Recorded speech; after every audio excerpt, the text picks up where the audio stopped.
Selamat malam, Ibu Bapak sekalian pencinta kitab suci, baik yang dari Paroki Kelapa Gading dan paroki-paroki lainnya yang ada di Indonesia, dan bahkan ada juga yang dari luar negeri. Terima kasih atas kehadiran Ibu Bapak sekalian. Malam ini kita kembali berkumpul bersama-sama mengikuti webinar dengan mengangkat tema utama kita, Kisah Sengsara Yesus, untuk mengisi retret agung kita menjelang perayaan Trihari Suci yang akan datang. Romo, Ibu Bapak sekalian, mari kita awali pertemuan kita malam ini dengan doa pembukaan. Kita hening sejenak. Dalam nama Bapa dan Putra dan Roh Kudus. Amin. Allah Bapa yang Maha Kuasa, kami datang ke hadirat-Mu dengan hati yang bersyukur dan berharap. Utuslah Roh Kudus-Mu dalam pengajaran ini dari awal, pertengahan, sampai akhir pertemuan. Khususnya kepada hamba-Mu Romo Petrus Kalnisius Tunjung Kesuma yang menjadi narasumber kami malam hari ini. Sertailah kami semua peserta yang hadir dalam pertemuan webinar ini, baik via Zoom maupun live streaming YouTube. Juga semua panitia yang bertugas pada pertemuan malam ini. Bapak, tolonglah kami agar Roh Kudus-Mu menuntun kami dalam memahami kebenaran-Mu, khususnya tentang kisah sengsara Yesus yang malam ini masuk pada sesi ketiga, meliputi perhentian pada sesi kelima dan keenam. Jauhkanlah kami dari gangguan dan hambatan, baik dari dalam diri kami maupun hal-hal negatif yang dari luar yang berpotensi mengganggu pertemuan ini, sehingga kami dapat fokus pada pengajaran-Mu. Berikanlah kami kemampuan untuk lebih memahami dan menerima kebenaran-Mu dengan sepenuh hati. Semua doa ini kami unjukkan dalam nama Bapa dan Putra dan Roh Kudus. Amin. Ibu Bapak sekalian, webinar ini dapat Ibu Bapak akses melalui Zoom KKS Paroki Kelapa Gading, atau dapat juga diakses melalui live streaming YouTube KKS Paroki Kelapa Gading, yang dapat mendapat dukungan dari seksi Komsos Paroki Kelapa Gading. Mohon Ibu Bapak dapat men-follow Instagram kami dan juga live dan subscribe YouTube Paroki Kelapa Gading dengan account yang terlihat pada penampilan layar, Ibu Bapak sekalian. Demi kelancaran dan ketertiban acara webinar ini, maka ada beberapa hal yang perlu kami sampaikan, antara lain, mohon Ibu Bapak merename dan memformat nama asal lingkungan atau untuk peserta dari Paroki Kelapa Gading, atau format nama asal paroki dari peserta yang dari luar Paroki Kelapa Gading. Mikrofon dan kamera akan dinonaktifkan oleh panitia. Jika ada pertanyaan, Ibu Bapak dapat menulisnya di kolom chat yang ada di Zoom atau YouTube. Pada sesi tanya-jawab, pertanyaan Ibu Bapak akan ditayangkan oleh panitia. Mohon pertanyaan yang diajukan berfokus pada materi yang disampaikan pada malam hari ini. Ibu Bapak sekalian, webinar ini mengangkat tema kisah sengsara Yesus yang diambil dari Injil Markus. Malam ini memasuki sesi ketiga, meliputi stasi perhentian 5 dan 6, masih seputar manusia yang tidak beriman, di mana Yesus sebagai tokoh utama dan berinteraksi dengan imam-imam kepala yang dihadapkan pada Pilatus sebagai penguasa dan Barabas, serta orang-orang banyak. Ibu Bapak, sekilas perkenalan kita dengan narasumber kita, Romo Petrus Canisius Tunjung Kusuma, sebagai pastor rekan dan juga sebagai moderator kami Seksi Kerasulan Kitab Suci Paroki Kelapa Gading. Ya, Romo berasal dari Tanjung Karang. Ternyata tempat saya masih kecil sampai besar di Tanjung Karang, Romo. Ya, sekarang mari kita bersiap mengikuti pengajaran yang akan disampaikan oleh Romo Petrus Casinisius Tunjung Kusuma. Kepada Romo Tunjung, kami persilakan. Bapak, Ibu, dan saudara-saudari yang terkasih, selamat malam. Saya diminta untuk memberikan renungan tentang Yesus dan Pilatus, Barabas, dan orang banyak. Saya akan membaca teks kitab sucinya. Mungkin ini akan sedikit membantu kita untuk mengingatkan. Sehingga ketika saya nanti menjelaskan, Bapak dan Ibu sudah mengetahui konteksnya. Diambil dari Injil Lukas bab 15 ayat 1 sampai 15. Pagi-pagi benar, imam-imam kepala bersama tua-tua dan ahli-ahli Taurat dan seluruh mahkamah agama sudah bulat mufakatnya. Mereka membelenggu Yesus lalu membawanya dan menyerahkannya kepada Pilatus. Pilatus bertanya kepadanya, "Engkaukah raja orang Yahudi?" Jawab Yesus, "Engkau sendiri mengatakannya." Lalu imam-imam kepala mengajukan banyak tuduhan terhadap dia. Pilatus bertanya pula kepadanya, katanya, "Tidakkah engkau memberi jawab? Lihatlah betapa banyaknya tuduhan mereka terhadap engkau." Tetapi Yesus sama sekali tidak menjawab lagi, sehingga Pilatus merasa heran. Telah menjadi kebiasaan untuk membebaskan satu orang hukuman pada tiap-tiap hari raya itu, menurut permintaan orang banyak. Dan pada waktu itu adalah seorang bernama Barabas sedang dipenjarakan bersama beberapa orang pemberontak lainnya. Mereka telah melakukan pembunuhan dan dalam pemberontakan. Maka datanglah orang banyak dan meminta supaya sekarang kebiasaan itu diikuti juga. Pilatus menjawab mereka dan bertanya, "Apakah kamu menghendaki supaya aku bebaskan raja orang Yahudi ini?" Ia memang mengetahui bahwa imam-imam kepala telah menyerahkan Yesus karena dengki. Tetapi imam-imam kepala menghasut orang banyak untuk meminta supaya Barabaslah yang dibebaskannya bagi mereka. Pilatus sekali lagi menjawab dan bertanya kepada mereka, "Jika begitu, apakah yang harus kuperbuat dengan orang yang kamu sebut raja orang Yahudi ini?" Maka mereka berteriak lagi, katanya, "Salibkanlah dia." Lalu Pilatus bertanya kepada mereka, "Tetapi kejahatan apakah yang telah dilakukannya?" Namun mereka makin keras berteriak, "Salibkanlah dia."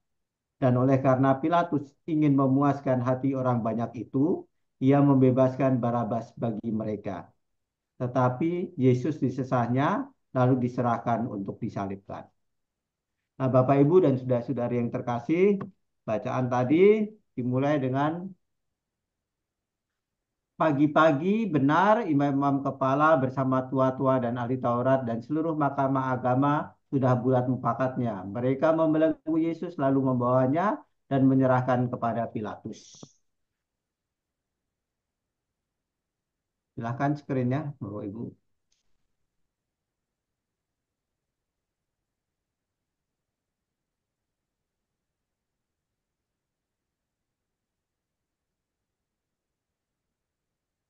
Tolong yang kedua, Pak. Nah, tadi di sini saya mengatakan setelah Mahkamah Agama menyatakan bahwa Yesus bersalah, Yesus diserahkan kepada Pilatus. Ya. Kapan Mahkamah Agama menyatakan Yesus bersalah? Ya. Pada eh, Markus 14 ayat 63 dikatakan demikian. Maka imam besar itu mengoyakkan pakaiannya dan berkata, untuk apa kita perlu saksi lagi? Kamu sudah mendengar hujatannya terhadap Allah. Bagaimana pendapat kamu? Lalu dengan suara bulat mereka memutuskan bahwa dia harus dihukum mati. Jadi Bapak Ibu dan saudara-saudara yang terkasih, kalau kita lihat dalam konteksnya itu bahwa Mahkamah Agama itu sudah memutuskan bahwa Yesus dihukum mati karena Yesus itu mengatakan bahwa dia adalah Mesias. Walaupun sebenarnya yang mengatakannya itu adalah imam besar. Imam besar itu yang bertanya, apakah engkau Mesias, anak dari yang terpuji? Jawab Yesus, akulah dia, dan kamu akan melihat anak manusia duduk di sebelah kanan yang maha kuasa dan datang di tengah awan-awan di langit. Jadi sudah ada suatu sikap yang jelas dari Mahkamah Agama bahwa Yesus itu bersalah, dia menghujat, dia pantas untuk dihukum mati. Selanjutnya, Pak. Nah, karena Pilatus mewakili bangsa Romawi yang menjajah Palestina pada saat itu, maka kini ya Yesus berhadapan dengan otoritas politik, ya, kekuasaan politik, dan itu lebih kuat daripada kekuatan Yahudi, otoritas Yahudi yang adalah otoritas agama. Dan Yesus sudah menyadari bahwa ia akan berhadapan bukan hanya dengan otoritas Yahudi, melainkan juga dengan kekuasaan Romawi yang pasti lebih besar. Jadi Yesus menyadari bahwa dia akan menghadapi seperti itu. Ya. Dia diserahkan ya kepada uh, otoritas politik itu.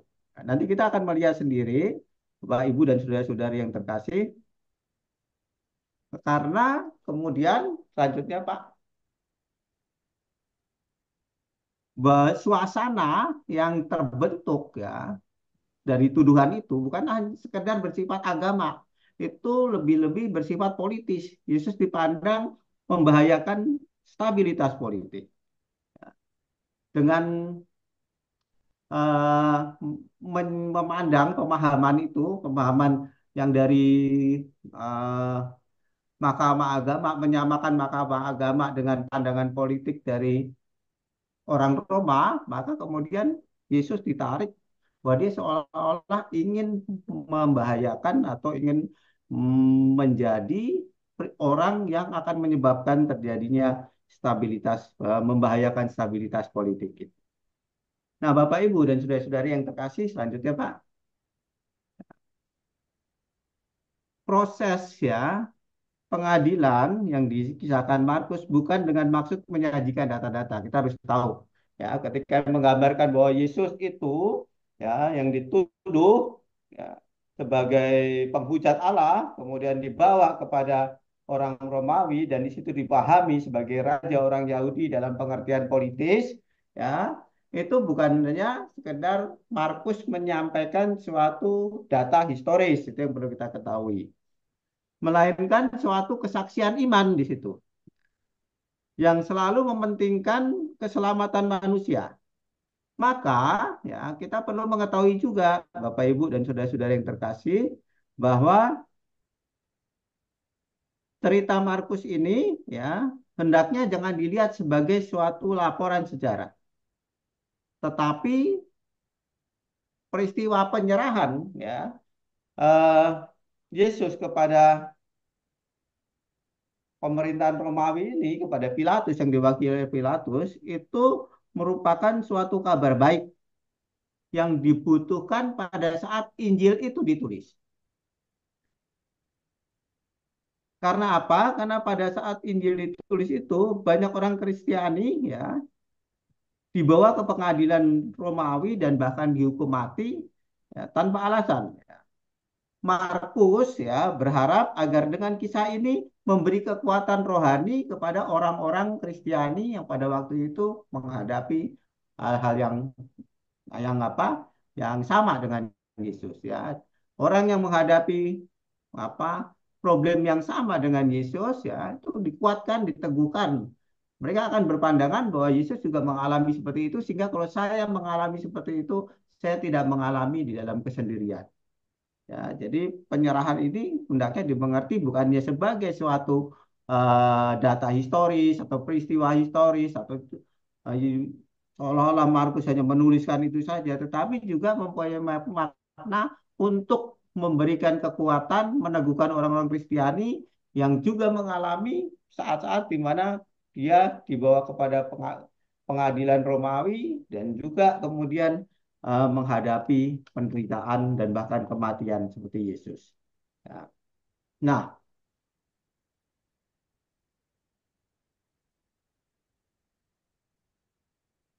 kemudian ya penyerahan itu kepada Pilatus itu juga mau menunjukkan bahwa sebenarnya mahkamah agama itu masih mempunyai kuasa terhadap bidang tertentu, bidang keagamaan, susila dan sebagainya. Ya. Namun dalam hal ini juga mau dikisahkan bahwa penguasa yang sungguh-sungguh mutlak, absolut dan mampu menentukan kematian orang atau memberikan hukuman mati itu adalah pemerintahan Romawi pada saat itu. Dan kekuasaan itu bersifat mutlak. Ya. Ada tafsir yang mengatakan kita tidak tahu, ya, tidak tahu mengapa Mahkamah Agama itu eh, membawa Yesus kepada Pilatus. Ya. Tapi kemudian dikatakan demikian. Ya, tidak begitu jelas apa alasan orang-orang Yahudi ini membawa Yohanes ke hadapan Pilatus. Informasi yang disediakan di dalam Injil Yohanes ialah karena mereka tidak lagi memiliki kekuasaan untuk melaksanakan hukuman mati atas seseorang. Jadi pada Injil Markus sendiri tidak dijelaskan, tapi dalam Injil Yohanes itu dijelaskan. Karena pengadilan Yahudi tidak mempunyai kuasa untuk melaksanakan hukuman mati, mereka membawa Yesus ke hadapan Pilatus. Jadi di sini mau ditegaskan bahwa walaupun Mahkamah Agama itu ya eh, sudah menetapkan Yesus untuk dihukum mati, tapi mereka tidak mampu, tidak bisa melaksanakannya, tidak bisa mengeksekusi. Karena hak untuk mengeksekusi itu hanya pada pemerintahan Romawi ya, yang menjajah tempat itu. Selanjutnya, Pak.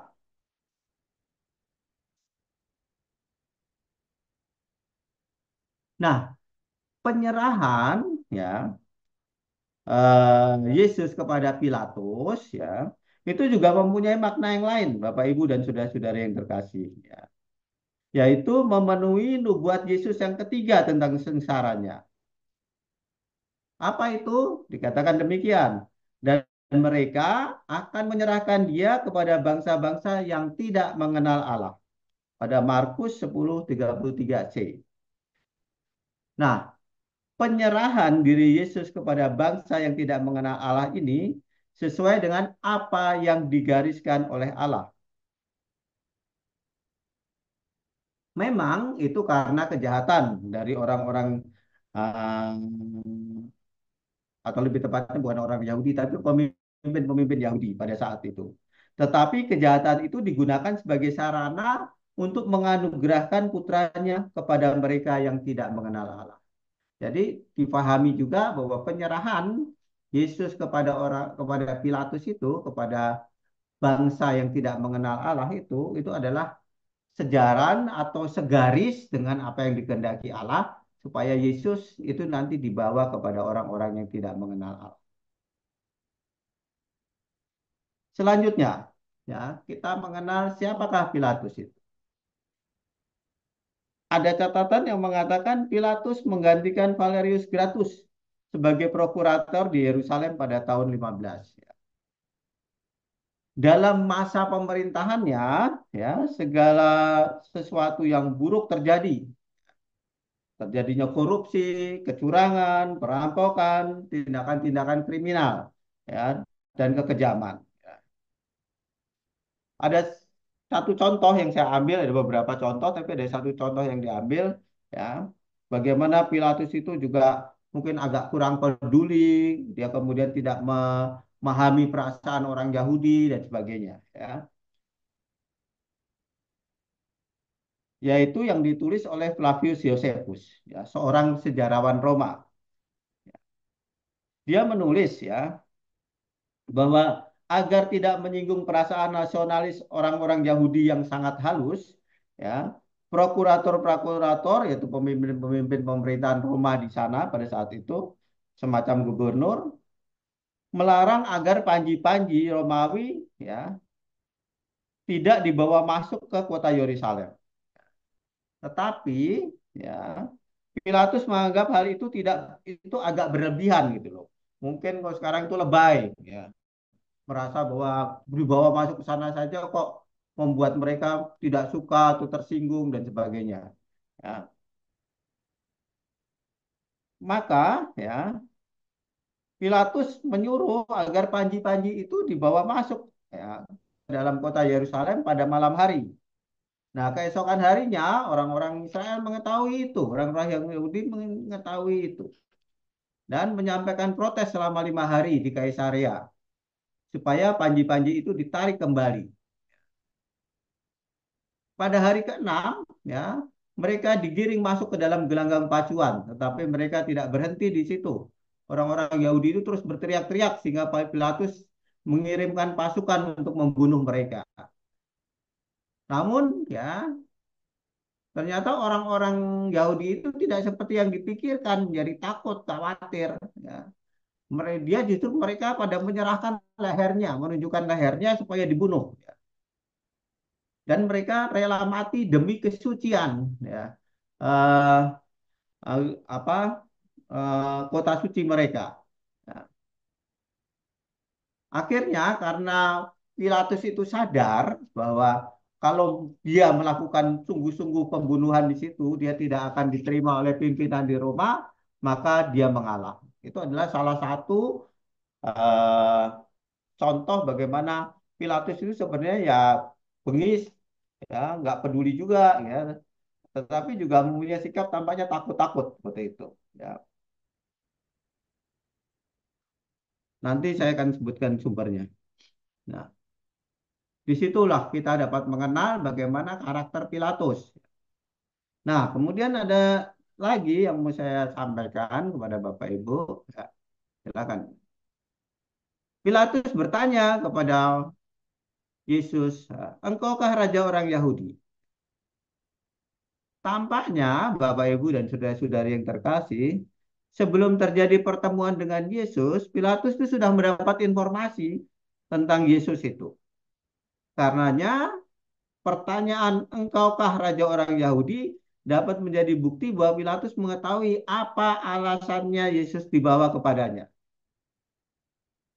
Dalam tuduhan itu, Yesus disebut sebagai orang yang ingin menjadikan dirinya raja orang Yahudi. Nah, disinilah istilah orang Yahudi itu kemudian ternyata dekat dengan semacam Mesias seperti itu.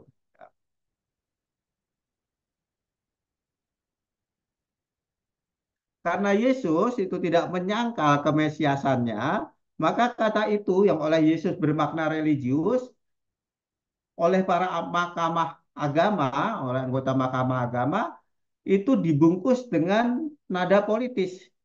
Ya.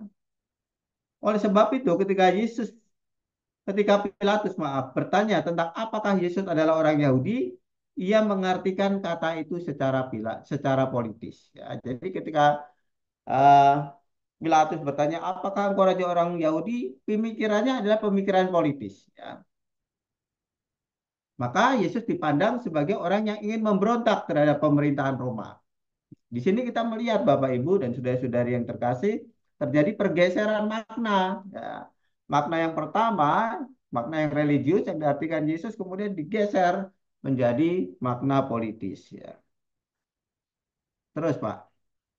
Nah, jawaban Yesus itu juga sangat menarik Bapak Ibu dan saudara-saudara yang terkasih.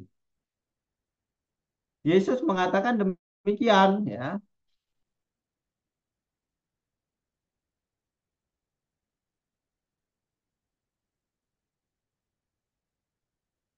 Engkau sendiri mengatakannya. Dikatakan ditanya oleh Pilatus, ya, engkaukah raja orang Yahudi? Jawab Yesus, engkau sendiri mengatakannya. Nah, jawaban Yesus itu di satu pihak membenarkan, tetapi juga pada saat yang sama, ya, bahwa dia mengatakan bahwa sesungguhnya pemahaman kamu itu keliru, ya. Berbeda dengan pemahaman saya.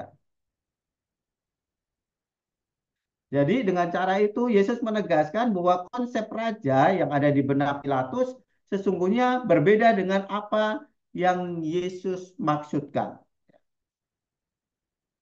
Yesus, ya, memang raja, tetapi tidak dalam pengertian politis, ya. Ya. Jadi gelar Raja Yesus itu tampak dalam seluruh kisah sengsaranya, di mana dia menyerahkan nyawanya bagi bangsanya. Jadi ketika Yesus bertemu dengan apa? Dengan Mahkamah Agama, pembicaraannya itu masih nyambung tuh. Ya, masih nyambung karena pemahamannya masih bersifat religius, dalam kerangka religius. Ya, walaupun ya eh, kemudian itu digeser, diganti, dipahami secara berbeda ketika dibawa kepada Pilatus. Karena Pilatus merangkap bahwa raja orang Yahudi itu adalah raja yang akan mempunyai kedudukan sendiri di dunia ini dan bisa jadi pemberontak terhadap Roma. Padahal dalam pengertian Yesus itu adalah seorang raja yang menyerahkan nyawanya bagi bangsanya. Lanjutnya, Pak. Nah, sekarang bagaimana gambaran Markus tentang eh, Pilatus itu sendiri? Pilatus itu, walaupun Pilatus merupakan prokurator yang bengis, ya, tetapi Markus menggambarkannya sebagai pribadi yang kurang negatif. Justru peranan Mahkamah Agama lah yang lebih kuat, ya, lebih keras terhadap Yesus. Jadi kita tahu Mahkamah Agama itu mengeluarkan tuduhan-tuduhan dan sebagainya. Dan rupanya Pilatus itu mengetahui ini kayaknya ini persoalannya persoalan agama nih, ya, bukan persoalan masalah politik, bukan masalah sosial, tapi persoalan agama, ya. Yang bukan yang dimana mereka sebenarnya tidak punya juga eh, apa dalam pengertian mereka tidak mau terlibat di bidang itu.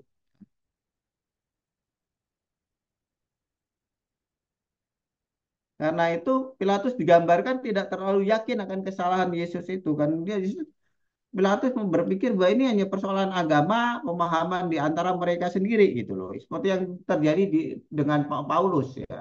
Paulus juga mengalami hal demikian. Nah, karena itu ya, Mahkamah Agama itu memberikan tuduhan-tuduhan yang banyak terhadap Yesus. Tetapi terhadap tuduhan-tuduhan baru itu, Yesus pun tidak menjawab apa-apa. Padahal ya, itu adalah kesempatan di mana ya, eh, di mana Yesus itu bisa membela diri, bisa menjelaskan, ya, klarifikasi kalau bahasa sekarang itu memberikan klarifikasi dan sebagainya. Tetapi Yesus diam saja dan tidak membela diri untuk itu. Diamnya Yesus sendiri, Bapak Ibu dan saudara-saudara yang terkasih, mempunyai makna, ya, bahwa ia yang bahwa Yesus sendiri mengetahui apa rencana Allah, ya, dan menyatakan siap untuk menjalani semuanya itu. Nah, diamnya itu juga itu dikaitkan dengan kisah tentang hamba yang menderita. Ya, Yesaya 53 sampai 7. Ya, jadi seperti itu. Nah, sikap diamnya Yesus itu membuat ya, eh, Pilatus itu heran. Ya. Dia tidak hanya terkejut, tetapi juga kagum akan sikapnya Yesus itu. Ya. Dan justru disitulah Pilatus diajak masuk ke dalam dirinya sendiri. Ada orang yang bisa membela diri, bisa mungkin memberi penjelasan yang luar biasa, tetapi justru diam aja. Maka di situ Pilatus berhadapan dengan dirinya. Gimana dia nih berhadapan dengan orang begini nih? Ya, Pilatus sendiri sudah yakin ini bahwa persoalannya itu adalah persoalan agama, bukan persoalan politis, bukan persoalan sosial. Nah, tetapi ya di pihak lain dia melihat pribadi Yesus, kok Yesus diam aja gitu ya. Dan di situ Pilatus berhadapan dengan dirinya sendiri. Gimana dia? Apakah dia akan membela yang benar dan sebagainya, ataukah tidak? Dan di situ pun Pilatus tidak mampu untuk memutuskan apa-apa. Ya, selanjutnya Pak. Nah, kini Pilatus kemudian mengalihkan pada hal yang lain. Ya. Hal yang lainnya itu apa? Ya. Markus mengatakan demikian. Telah menjadi kebiasaan untuk membebaskan satu orang hukuman pada tiap-tiap hari raya itu, menurut permintaan orang banyak. Dan pada waktu itu adalah seorang bernama Barabas sedang dipenjarakan bersama beberapa orang pemberontak lainnya dan sebagainya. Ya. Kini Pilatus itu mengalihkan ya. Dari sini kita bisa melihat bagaimana dia tidak mampu untuk memutuskan, kemudian dia mengalihkan ya dengan sesuatu yang lain. Untuk memilih kesempatan siapakah tahanan yang akan dibebaskan. Dalam hal ini nama Barabas diperkenalkan kepada kita. Barabas itu artinya anak bapa. Dia adalah seorang tawanan. Ya. Penjelasannya mungkin tidak terlalu detail, ya, tapi dikatakan bahwa ia terlibat pada suatu masalah yang berat yang menanti penghakiman dari Pilatus. Ya. Ia ditahan bersama dengan para pemberontak yang telah melakukan pembunuhan. Nah, kejahatan seperti pembunuhan bisa mendapatkan hukuman berat, ya, sampai pada hukuman mati. Tetapi dalam hal ini, ya, Markus tidak memberi kejelasan apakah Barabas terlibat pada pembunuhan itu sendiri ataukah ia terkait dengan pemberontakan tersebut. Tidak dijelaskan. Tetapi yang jelas bahwa di sini kita bisa melihat bahwa Pilatus ya ketika dia berhadapan dengan dirinya sendiri, dia tidak mampu memutuskan, dia kemudian mau melemparkan itu semuanya, memberikan tawaran yang lain. Ya, di satu pihak dia mungkin ingin membebaskan Yesus tetapi takut dan sebagainya. Selanjutnya, Pak. Ini ada dua pilihan yang dihadapkan pada rakyat, yaitu Barabas ya dan kemudian Yesus ya.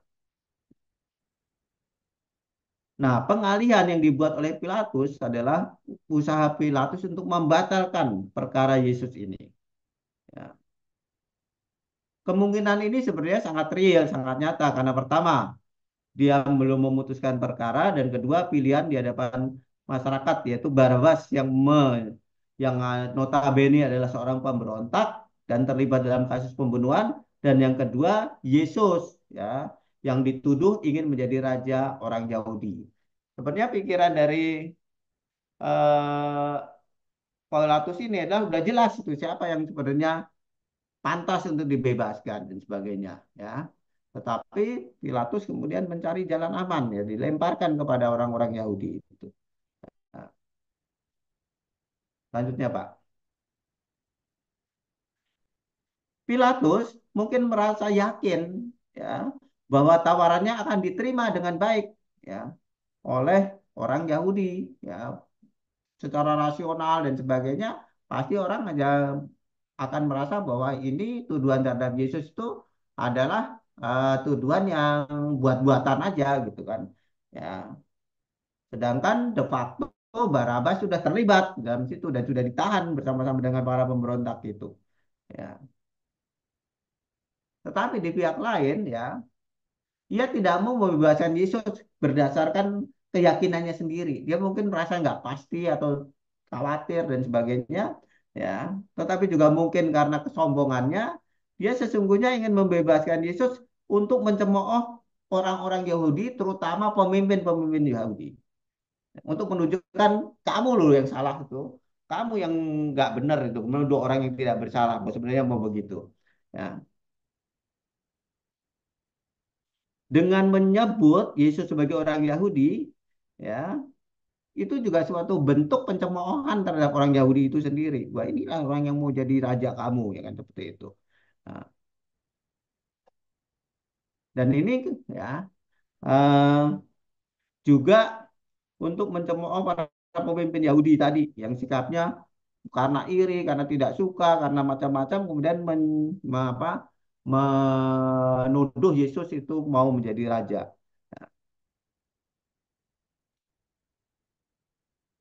Pilatus itu tahu apa yang menjadi motif dari pemimpin pemimpin itu membawa Yesus kepada dia, ya.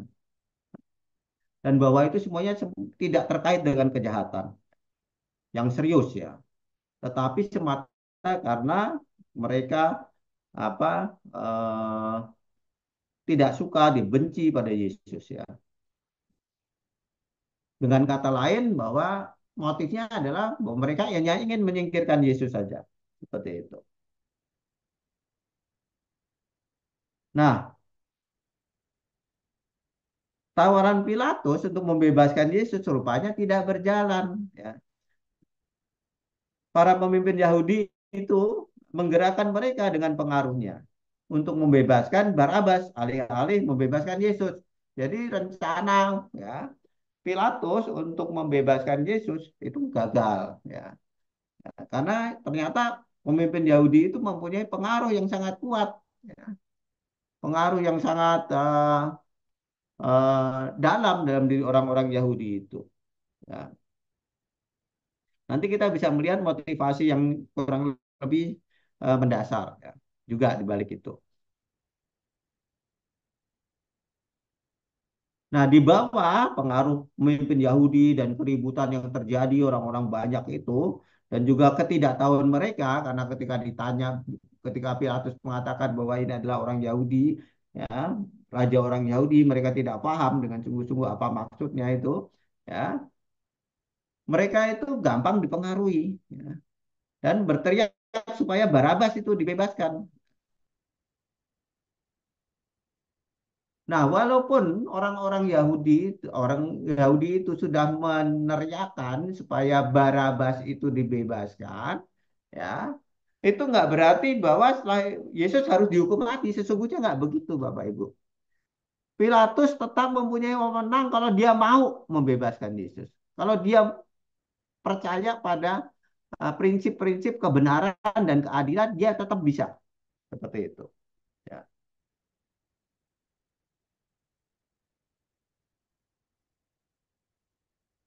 Karena dengan membebaskan Pilatus, maaf, dengan membebaskan Barabas, tidak berarti Pilatus kemudian harus menghukum Yesus. Tidak. Yesus masih bisa dilepaskan juga. Tetapi rupanya Pilatus ingin mengalihkan tanggung jawab, ya, atas nasib Yesus bukan pada dirinya, tetapi pada orang Yahudi itu. Ya. Dengan demikian nanti yang bersalah adalah orang Yahudi itu. Karena dia yang menginginkan Yesus disalib itu. Ya, tetapi sesungguhnya dia punya wewenang kalau dia mengatakan, baik, Barabas dibebaskan, kemudian Yesus juga saya lepaskan, selesai semuanya. Tapi dia tidak mau itu. Ya. Nah, apa yang tidak disadari oleh Pilatus, yaitu begitu besarnya pengaruh Mahkamah Agama pada orang banyak. Nah, ini bisa kita mengerti, Bapak, Ibu, dan saudara-saudari yang terkasih. Ya. Mengapa pengaruh ini kuat? Karena orang-orang Yahudi itu, apakah pemimpin agama, apakah rakyat biasa, itu adalah orang yang merasa di bawah penindasan Roma. Mereka mempunyai dasar kebencian juga terhadap, ya. Sehingga mereka cenderung mengambil sikap untuk bertentangan apa yang dikehendaki oleh Roma. Dalam hal ini Pilatus. Ya. Nah, hal ini yang rupanya tidak disadari eh, oleh Pilatus sendiri. Ya. Pilatus berpikir bahwa mereka itu bisa melihat dengan jernih itu persoalannya orang-orang Yahudi. Tetapi dia lupa bahwa orang-orang yang dihadapinya ini adalah orang yang benci, orang yang menolak, orang yang tidak senang dengan pemerintahan Roma. Sehingga ketika kecenderungan yang ditawarkan itu untuk membebaskan Yesus, mereka berteriak ke sebaliknya. Mereka minta supaya Barabas disalibkan. Maaf, Yesus disalibkan dan Barabas dibebaskan. Karena itu, ketika Pilatus menanyakan apa yang harus kuperbuat dengan Yesus, rakyat tidak menghendaki suatu hukuman yang ringan. Mereka justru berteriak agar Yesus disalibkan. Ini tentu saja mengagetkan Pilatus dan ia tidak berdaya dengan tuntutan orang banyak itu. Pertanyaannya yang ingin mengajak mereka atau orang Yahudi itu berpikir rasional, ya, yaitu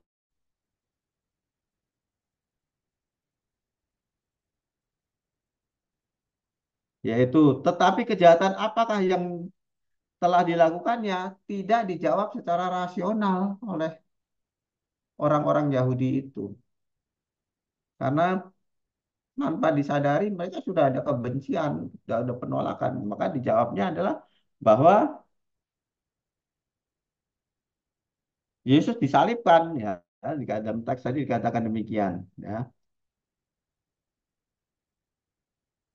Pilatus sekali lagi menjawab dan bertanya kepada mereka, ya, jika begitu, apakah yang harus kuperbuat dengan orang yang kamu sebut saja orang Yahudi ini?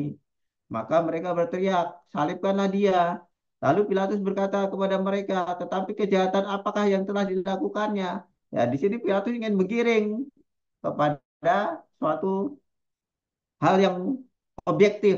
Ya, Yesus itu melakukan kesalahan apa sih? Ya, tetapi jawabannya adalah salibkan dia. Ya, ini yang menjadi dasar mengapa kemudian uh, kita ketahui bahwa yang dilupakan oleh Pilatus adalah bahwa rasa anti Romawi itu, ya, itu yang tersimpan di dalam diri mereka, itu yang membuat mereka bertindak dengan marah dan tidak rasional, ya.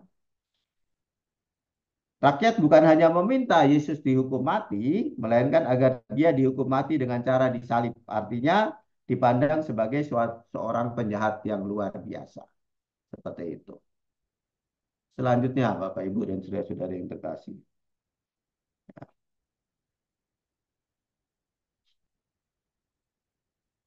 Nah, di sini kita dapat melihat, Bapak, Ibu, dan saudara-saudara yang terkasih, ya, apa yang bisa kita dapatkan?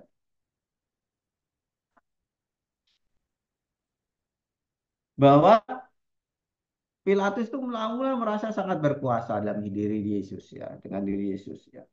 Kini dia tidak berdaya berhadapan dengan tuntutan banyak orang itu, ya. Ia tidak mempunyai pilihan lain kecuali dia membebaskan Barabas dan menyuruh agar Yesus disesah dan dihukum mati. Dan tampak bahwa Pilatus berhadapan dengan begitu besarnya kemarahan dan kebencian orang, suaranya sama sekali tidak berpengaruh. Ya. Pilatus menyerah di hadapan dengan mereka yang penuh emosi dan kemarahan.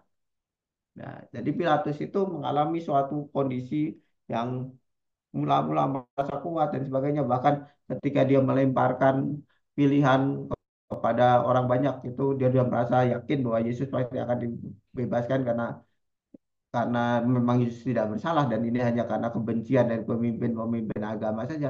Ternyata kemudian yang terjadi sangat berbeda. Dia tidak bisa menguasai keadaan.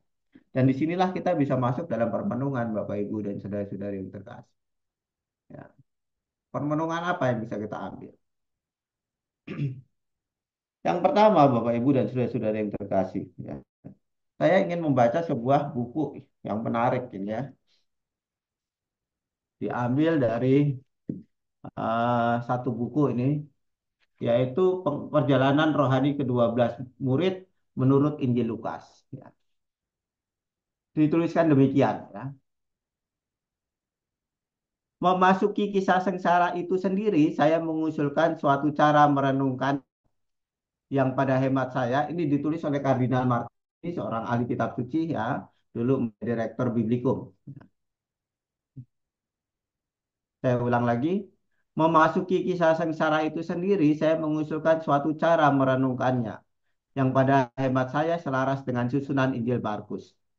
Dalam Injil itu, kisah sengsara seluruhnya merupakan deretan gambar situasi manusia, yaitu pertemuan dengan orang-orang. Kisah itu bukan pertama-tama suatu laporan peristiwa-peristiwa yang kait-mengait dan bukan suatu studi mengenai rantai sebab akibat, meskipun hal itu ada. Cara Markus bercerita ialah dengan menampilkan satu deretan gambar. Di dalamnya berbagai tokoh dunia ini masuk dalam pertemuan langsung dengan Yesus. Sementara masing-masing menghayati misteri panggilannya sendiri, serta penentuan sikapnya sendiri terhadap kerajaan ini. Yesus caranya meneruskan tugasnya untuk menampilkan misteri kerajaan kepada orang-orang yang paling berbeda dan paling jauh, kepada mereka yang paling nampak menolaknya, untuk melaksanakan sampai sehabis-habisnya tugasnya untuk berada bersama kita. Nah, Bapak, Ibu, dan saudara-saudari yang terkasih, dari pendekatan itu saya mau menjelaskan sedikit ya mengenai tiga tokoh yang ditawarkan kepada saya untuk menjadi bahan permenungan. Ya. Jadi kalau kita melihat ya, mengenai eh, tokoh-tokoh di dalam Injil Markus itu kita seperti kita diajak untuk melihat diri kita sendiri. Ya, melihat diri sendiri kita sendiri di hadapan Yesus. Yesus yang terus menyatakan kerajaan Allah, ya, eh, misteri kerajaan Allah dan Dia ingin bersama kita. Nah, dari tokoh Pilatus itu kita dapat bercermin, ya. Apa yang dapat kita cerminkan, ya? Seperti Pilatus, ya, kerap kali kita merasa, ya, menguasai keadaan, seolah semuanya berada di tangan kita dan kita tidak mempedulikan tentang kebenaran atau keadilan. Yang kita inginkan adalah mengalahkan orang lain. Namun demikian situasi itu kali dapat segera berubah. Kita menjadi pribadi yang tidak dapat menguasai keadaan. Dan wajah kita yang asli itu akan menjadi nampak. Yang pengecut, yang kompromistis, yang cenderung melepas tanggung jawab, yang mencari aman, ya, dengan cara membiarkan orang yang tidak bersalah menjadi korban. Bapak, Ibu, dan saudara-saudari yang terkasih, ini bisa menjadi bahan refleksi bagi kita. Ya. Kita kerap kali, mungkin karena kekuatan finansial kita, mungkin karena kekuatan kemampuan intelektual kita, kita merasa bisa menguasai segala sesuatu. Tetapi kehadiran Yesus itu me- di dalam kehidupan kita itu sesungguhnya mengingatkan kita bahwa diri kita itu bukanlah seperti ilusi-ilusi yang kita bayangkan itu. Apakah kita punya kemampuan ini, punya kemampuan itu, ya, apakah itu harta, apakah intelektual, apakah macam-macam. Di hadapan Yesus kita diingatkan bahwa wajah kita yang sesungguhnya bukanlah wajah seperti itu. Ya. Kita, ya, kalau mau jujur dengan diri kita sendiri, betapa lemahnya dan betapa rapuhnya kita. Ketika kita berhadapan dengan sesuatu yang tidak mampu kita atasi, entah itu penyakit, entah itu kegagalan, dan sebagainya, kita akan bertemu dengan diri kita yang sesungguhnya. Bertemu dengan segala macam eh, kerapuhan kita, dengan segala macam kelemahan kita, dengan segala macam mungkin ketakutan kita dan sebagainya. Ya. Disitulah kita bertemu dengan diri kita yang sejati, Bapak, Ibu, dan saudara-saudara yang terkasih. Ya.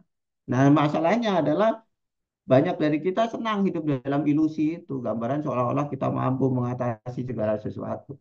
Nah, kita lupa bahwa sebenarnya kita yang nggak ada apa-apanya. Ya. Ada seorang santo yang mengatakan bahwa Allah adalah segalanya dan saya adalah nothing. Nah, kita diajak menyadari hal tersebut pada saat kita berhadapan dengan Yesus. Pada saat kita berada dalam masa prapaskah ini, kita diajak untuk merenungkan hal itu. Jangan-jangan selama ini kita hidup di dalam ilusi-ilusi, ya, tentang gambaran kita yang hebat dan sebagainya. Ya, tanpa kita sadari, ya. Sementara, ya, Ketika kita berhadapan dengan kenyataan yang sesungguhnya, yang terjadi sangat-sangat berbeda. Pilatus merasa dirinya kuat, merasa dirinya mampu menentukan nasib orang dan sebagainya. Akhirnya berakhir dengan tidak mampu menentukan, bahkan orang benar sekalipun dia tidak mampu melakukan itu. Kita juga kerap kali begitu. Maka pada masa prapaskah ini baiklah kita menyadari hal tersebut. Ya, menyadari bahwa memang kita nggak mampu dan sebagainya. Kita membutuhkan Tuhan, ya. Nah, Yesus itu menunjukkan hal seperti itu. Jadi dia lewat dalam kehidupan kita juga untuk mengingatkan kita akan hal tersebut.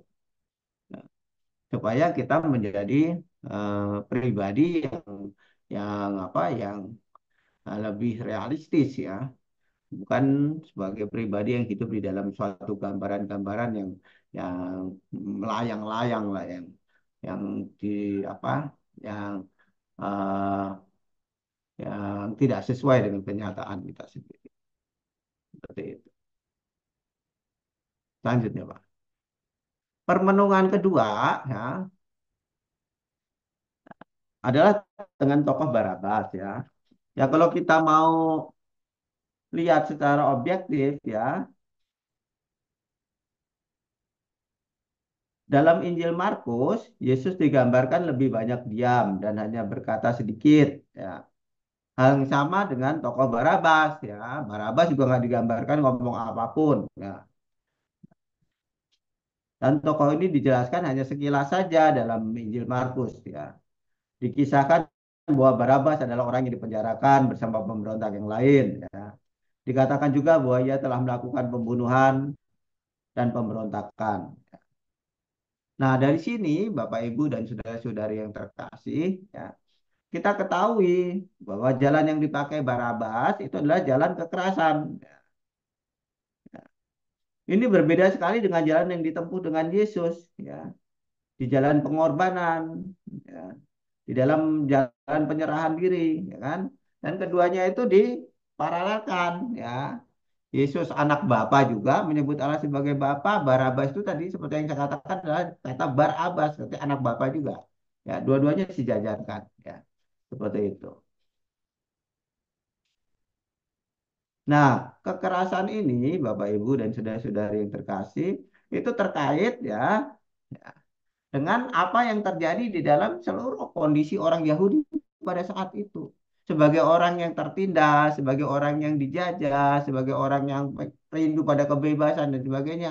Mereka mau mencari jalan untuk mengungkapkan itu semua. Mereka mau mencari jalan agar semua yang dirasakan, yang terpendam di dalam diri mereka bisa keluarlah. Dan jalan yang kerap kali juga dalam diri kita kita pilih itu adalah jalan kekerasan. Jadi semacam sebuah apa saluran untuk bisa melepaskan segala mungkin kemarahan kita, kejengkelan kita, kekecewaan kita tuh biasanya kita dengan cara itu. Ya. Hal yang sama dengan mereka. Barang tokoh juga mungkin juga sebagai pahlawan karena menempuh jalan seperti itu. Nah, di sini dihadapkan dengan Yesus, Bapak Ibu dan saudara-saudari yang terkasih. Yesus justru mencari jalan yang lain, ya.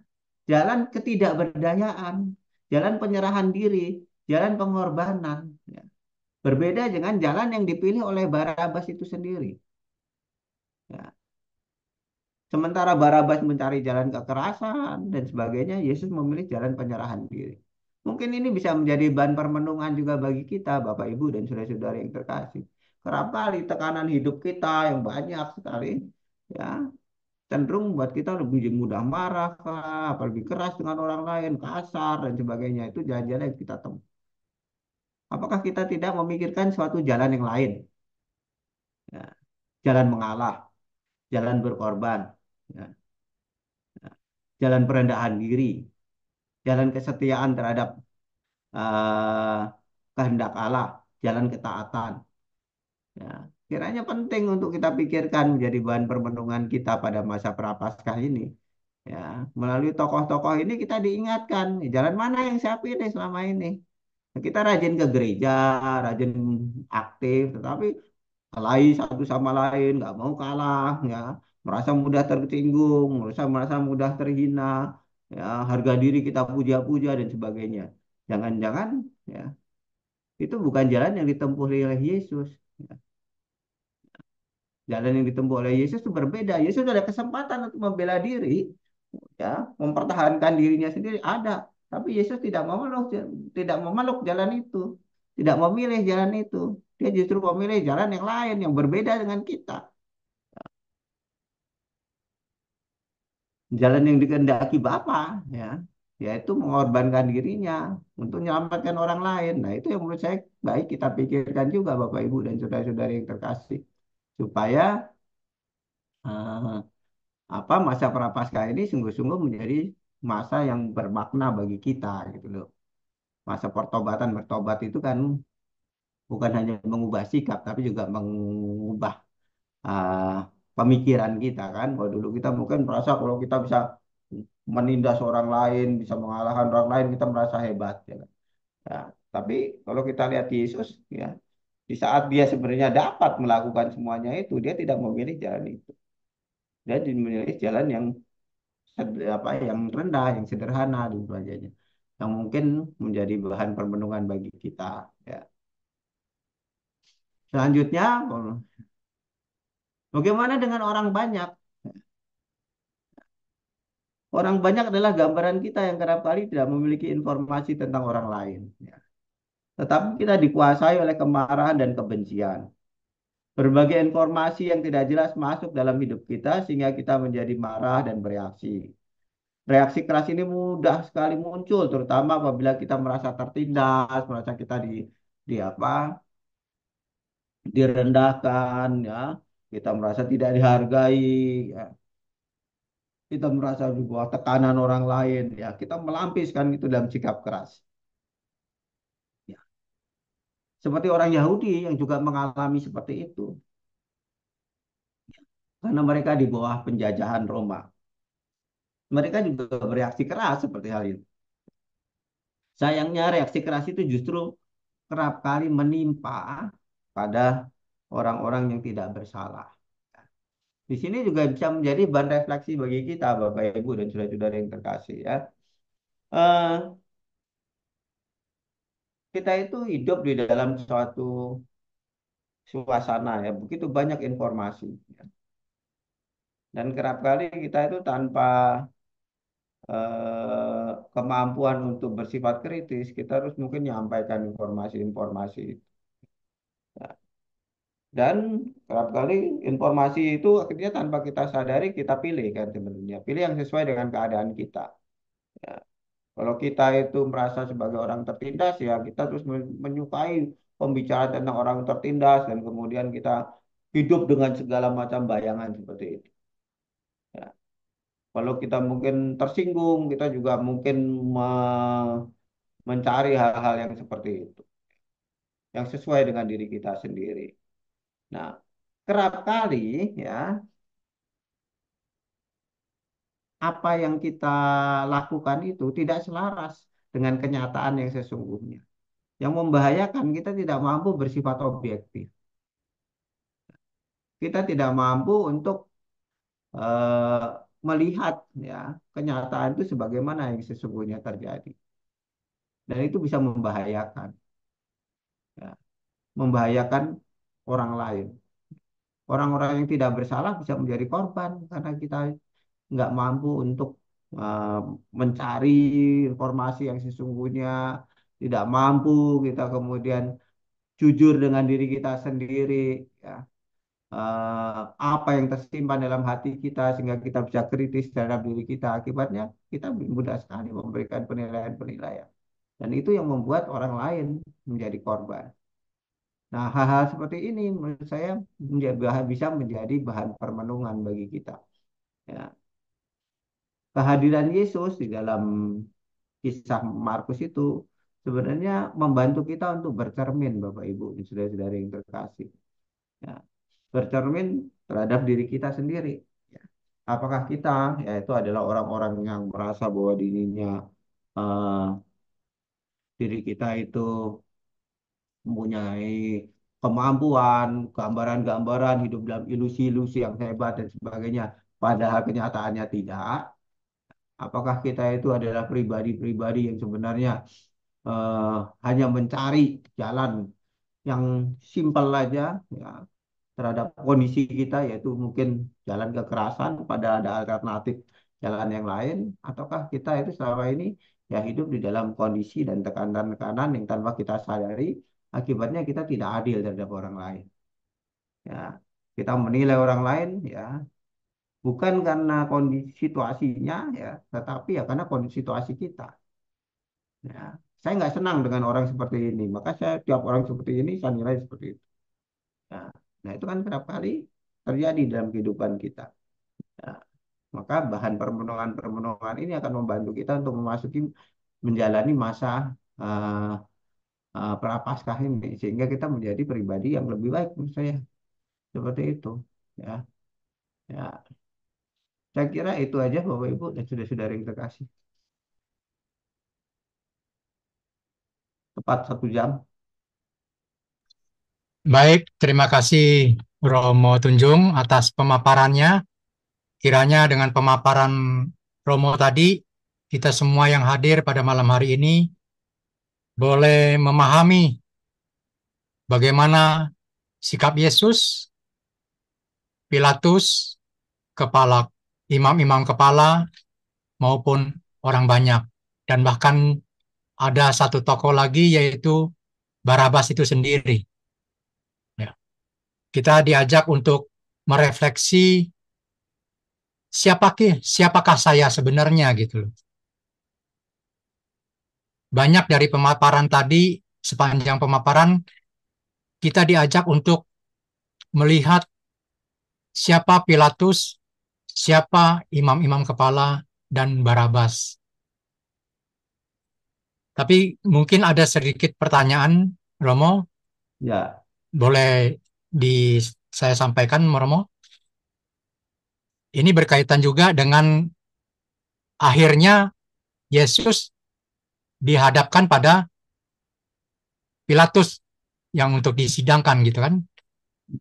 Ah, kalau seseorang mau menangkap orang lain, harusnya kan ada dasar alasannya kenapa dia ditangkap gitu kan, atau diadilkan.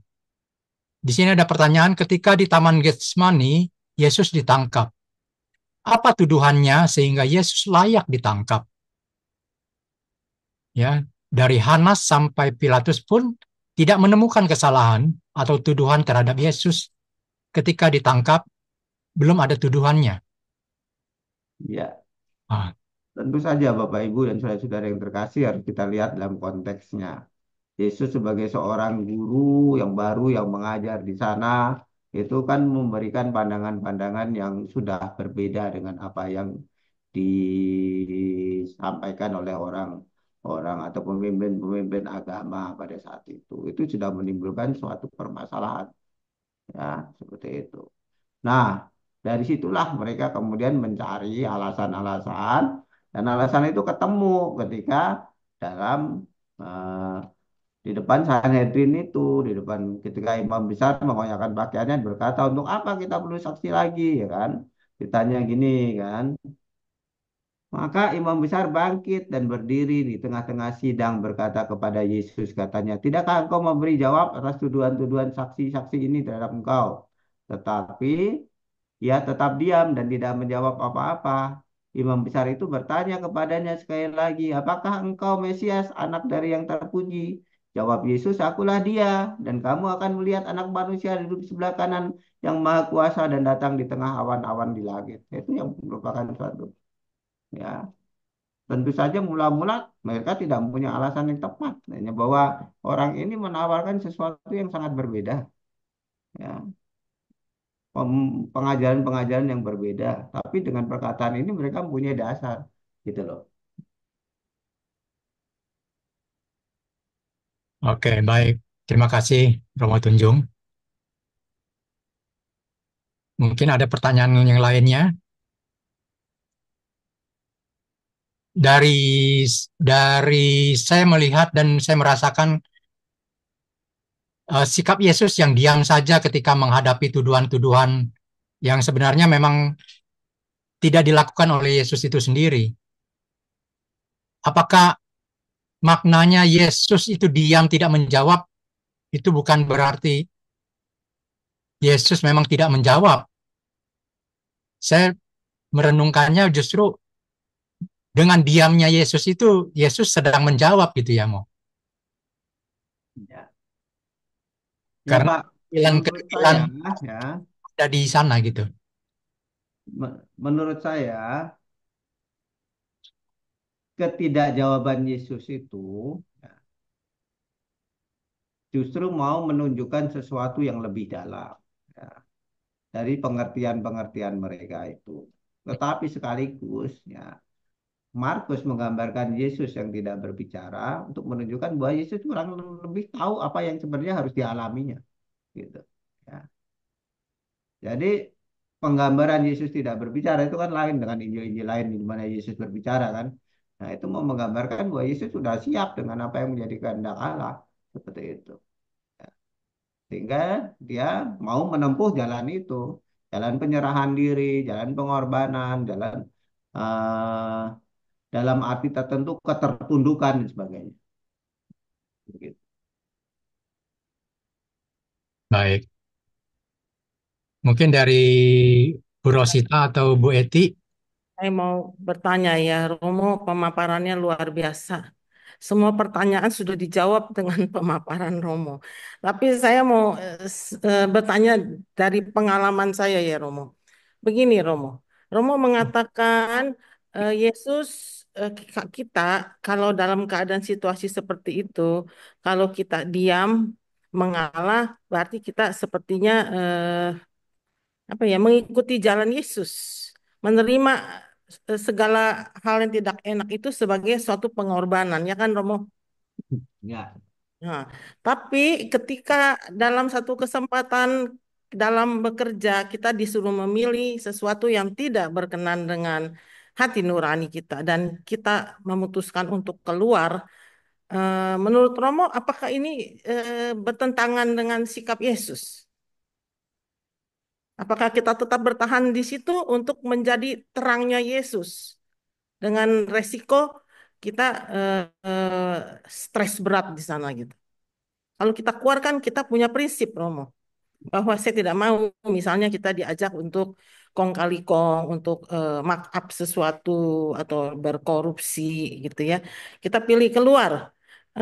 Berarti kan kita tidak menjadi terang di situ. Jadi mereka lebih bebas lagi untuk berkorupsi, eh, berkong kali kong gitu. Menurut Romo gimana? Sebagai pengikut Yesus yang benar gitu. menurut saya sebagai pengikut Yesus yang benar, ketika kita harus menyampaikan sesuatu yang benar, ya kita harus sampaikan. Yang menjadi masalah itu begini, kalau seandainya saya menyampaikan sesuatu yang benar, kemudian saya harus menanggung resiko. Nah, disitulah yang saya maksudkan. Kita harus berani menanggung resiko di situ. Yesus kan juga begitu. Ketika Yesus diam, bukan berarti dia kemudian tidak membenarkan segala yang buruk itu, ya kan? Tapi karena dia mau menjalankan apa yang menjadi kehendak Allah, ya kan? Dengan resiko seperti itu. Ya. Jadi menurut saya, ya, kalau kita sendiri harus berhadapan dengan sesuatu yang tidak benar, ya kita harus berani mengatakan. Tetapi kita harus siap juga untuk menanggung resikonya. Kayak gitu. Dan itulah baru disebut dengan mengikuti Kristus. Gitu loh, Bu.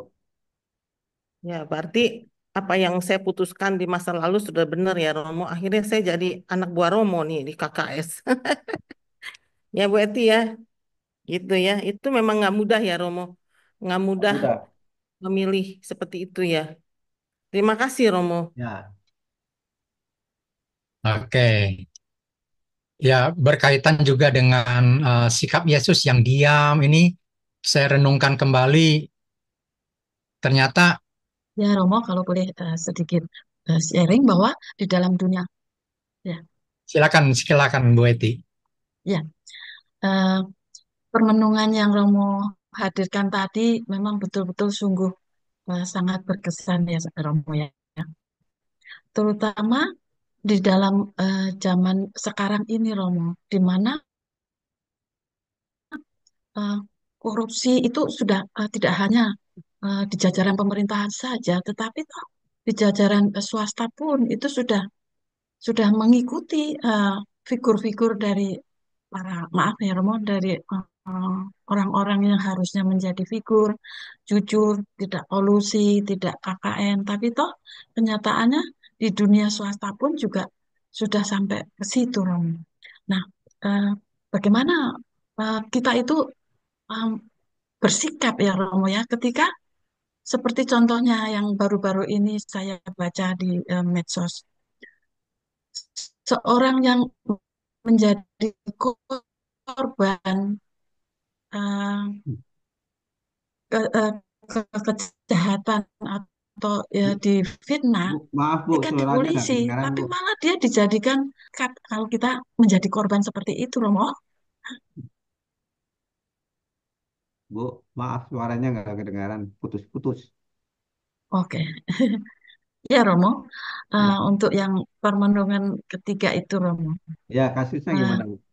ya, konkretnya itu ketika kita itu melaporkan suatu kejahatan atau kita mendapatkan perlakuan yang tidak adil, kita tuh malah dijadikan korban sebagai orang yang melakukan perbuatan kriminal atau melakukan kejahatan seperti itu, Romo.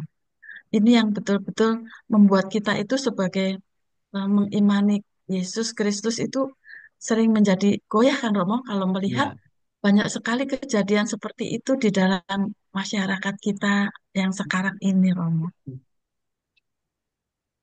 ya saya kira itu sebenarnya terjadi sepanjang zaman ya Bu ya. Yesus pun juga korban seperti itu menurut saya. Ya kan? Yesus pun juga, apakah salahnya Yesus di mana sih? Ya, ketika Pilatus bertanya apa salahnya dia, ya kan nggak ada yang menyebutkan seperti itu. Mereka justru berteriak salibkan dia, ya kan? Ya, ya, menurut saya itu, ya, kita memang akan menghadapi seperti itu, kondisi seperti itu. Dan sebagai murid Yesus, menurut saya kita dengan Ya, semampu kita, ya, ya kita memberi kesaksian lah, ya. Mungkin ada yang mampunya sedikit segitu, tapi ya kita bisa memberikan apa yang bisa kita mampu lakukan aja. Gitu. Kalau seperti betul. Pilatus, ya Romo seperti Pilatus, dia berdaya tetapi tidak berdaya. Sebenarnya dia ada kemampuan untuk membebaskan dua orang itu ya Romo. Tapi Ya, dia tetap milih membebaskan Barabas karena dia itu takut dengan posisi dia, kehormatan dia, atau memang dia seorang yang pengecut gitu. Menurut Romo gimana?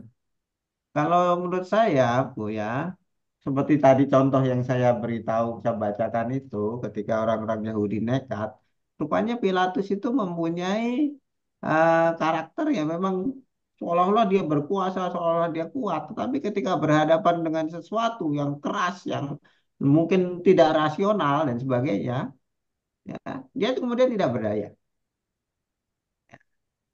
Dia lepaskan aja semuanya. Dia mau cari aman saja. Ya kan dari bacaan tadi yang saya sampaikan itu ketika orang Yahudi yang mau dibunuh oleh dia, mereka menyerahkan lehernya seperti itu untuk digorok semuanya, ya Pilatus langsung mengalah. Gitu. Dia rupanya tidak punya kekuatan untuk seperti itu, walaupun dia terkenal sebagai orang yang keras. Dengan orang yang lemah mungkin dia akan keras, tapi dengan orang yang lebih keras, lebih nekat dan sebagainya dia menyerah. Saya kira banyak pemimpin-pemimpin yang begitu ya.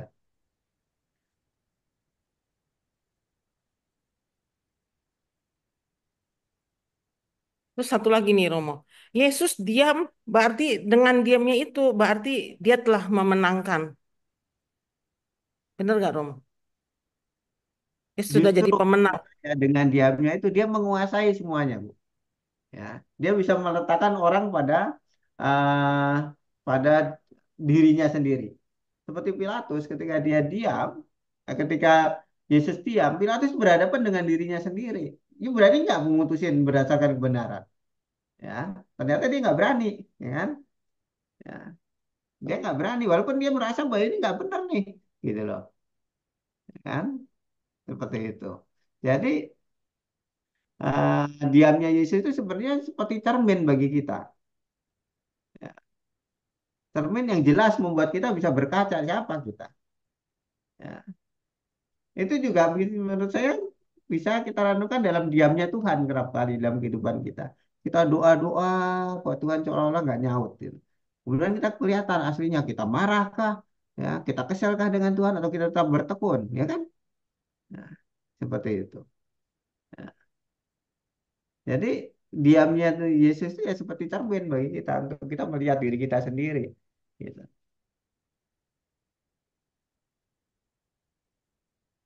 Oke. Ini ada pertanyaan nih Romo ya. Apakah Pilatus itu akhirannya ada cerita lebih lanjut? Dia bertobat gak? Dia menyesal gak? Seperti yang menombak lambung Yesus kan tuh jadi santo ya Romo ya. Siapa ya namanya ya? Longines, Nah, Santo Longines. ini ya kan? Dia menjadi murid Yesus dan dia jadi santo karena dia menyesal. Pilatus ada ceritanya nggak? Dia menyesal apa enggak tuh Romo? Ya banyak sih legenda-legenda kayak gitu, tapi menurut saya dari apa yang saya lihat sih nggak ada berita-berita mengenai hal itu sih Bu. Ya. Tapi mungkin saya bisa keliru sih, saya tidak mempelajari Pilatus dari apa dari dokumen-dokumen yang asli yang ada gitu, saya nggak pelajari, jadi saya nggak bisa menjawab. Ya.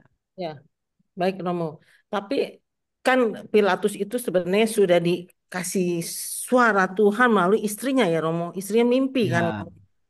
Terus si istri ini kan mengirim berita kepada Pilatus. Dia orang benar, dia orang baik, jangan apa-apakan dia. Tapi Pilatus tidak mendengar suara itu ya. Itu berarti intinya seorang suami itu perlu dengar suara istri lo ya Romo ya. Ini omongan istri ya. Itu pembisik yang benar sebenarnya ya Romo ya. Ya, kadang-kadang yang bisa yang benar ada yang nggak benar juga sih, Bu. Dalam hal ini pembisik yang benar nih istrinya si Claudia namanya tuh, istrinya Pilatus. Dia kan Ya, gesa-gesa ngirim berita. Jangan, aku mimpi, jangan apa-apakan. Dia orang benar. ya. Weh, Ya ya itu kan? saya kira suatu gambaran lah, Bu. Jadi menurut saya itu adalah suatu lukisan yang ya seperti di sini dikatakan bahwa dia tahu bahwa Yesus itu hanya disalah-salahkan aja, ya kan ya seperti itu. Hanya ini kan sebenarnya saya kira mau menggambarkan apa yang ada di dalam suara hatinya. Suara hatinya cenderung bahwa dia tidak begitu, ya. Tapi orang nggak bisa mengikuti suara hati dan bisa tidak kan? Seperti itu. Terus ya, seru juga nih Pilatus ya Romo ya. Banyak Pilatus-Pilatus di sekitar kita ya Romo. Di pelayan Banyak. juga banyak loh Romo. Yang ke kiri, ke kanan, tapi begitu dikasih tugas hilang gitu. Banyak ya kan Romo ya. Itu Pilatus juga tuh Romo. Oh, Ya saya nggak ada mau pertanyaan ngadil satu saya, nih. Bu. Tapi si Pilatus ini hebat loh Romo. Dia begitu setelah mengkhianati Yesus ya secara tidak langsung ya. Kenapa di kredo nama dia ada Romo? Iya, nah itu justru yang dia tidak buat dia. Tidak tidak dia sadari bahwa namanya akan banyak ada di dalam kredo dan akan itu berlangsung sepanjang segala zaman. Ya. Tapi kan Tapi berarti itu kan hanya untuk menunjukkan begini, Bu ya, bahwa Yesus itu sungguh-sungguh ada gitu loh.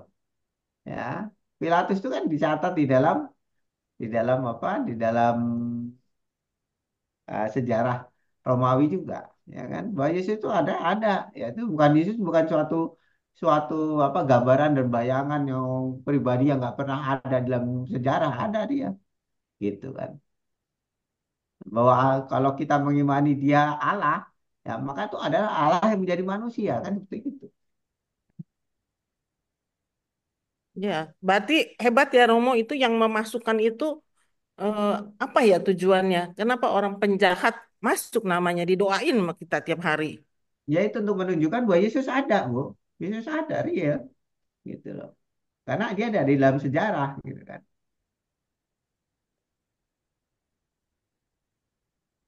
Kadang nggak ada nggak bisa tampil sebagai orang baik, jadi orang jahat pun asal jahat bener gitu bisa antum juga Romo ya. Mungkin Pilatus juga nggak memikirkan dia akan menjadi orang jahat benar sih, Bu. Sekarang makna simbolis ya dari eh, pilihannya Pilatus memilih Barabas dari Yesus ya. Itu apa yang dapat kita pelajari dari inspirasi apa yang dapat kita ambil dari orang yang pelin-pelan, pengecut, akhirannya dia pilih orang penjahat untuk dibebaskan. Apa tuh inspirasi yang harus kita petik, Romo? Menurut saya inspirasi yang bisa kita ambil adalah bahwa ketidakmampuan kita untuk mengikuti apa yang ada di dalam suara hati kita, ya, itu akan memungkinkan kita mengambil sikap yang keliru seperti itu. Karena Pilatus sebenarnya sudah merasa bahwa apa ini kayaknya nggak benar nih ya seperti itu. Tapi dia nggak berani untuk mengikuti. Berarti dia nggak ikutin PI kita kali ini ya, mata hatinya mati ya, Romo. Ya bisa juga sih. Kedua, kita mesti ada mata hati, ya kan? Berarti mata hati dia tidak berfungsi. Dan banyak Ya. sekarang orang kan mau membunuh suara hatinya. Ya, Terus sekarang gimana nih Romo? Inspirasi apa yang dapat kita berikan kepada umat-umat kita nih, terutama ya yang mendidik suara hati, Bu. Mendidik suara hati kita. Bagaimana kita bisa belajar untuk mengikuti suara hati kita. Seperti itu. gimana suara hati bisa peka Romo? Nah, dia dilatih. Caranya Hmm. dengan doa aja kan belum tentu kita Ya, mengalami kekudusan kan Romo. kalau doa-doa aja sih nggak melatih. Ya, tetapi dengan mengambil pilihan-pilihan ya yang sesuai dengan apa yang kita rasakan benar. Ya, tapi itu juga bukannya sekedar itu. Kalau Bapak Paus kan bicara mengenai apa discernment ya, kemampuan untuk mengambil suatu keputusan seperti itu kan. Ya, mengikuti apa yang ada di dalam hati kita. Nah, itu yang harus dilatih. Dan itu bukannya pertimbangan rasional, tetapi juga juga kaitan dengan iman gitu. Ya. Nah, itu yang Nah, harus kita latih, harus kita biasakan. Nah, tapi kan masalahnya gitu, kalau kita ngikutin apa yang Tuhan inginkan, apa suara hati kita kan kerap kali kita menghadapi penentangan yang gak mudah, ya kan? Mungkin penolakan orang dan sebagainya yang membuat orang kemudian malas jadinya kan, menjadi orang menjadi takut gitu kan. Nah, itu yang menurut saya harus kita latihnya di situ.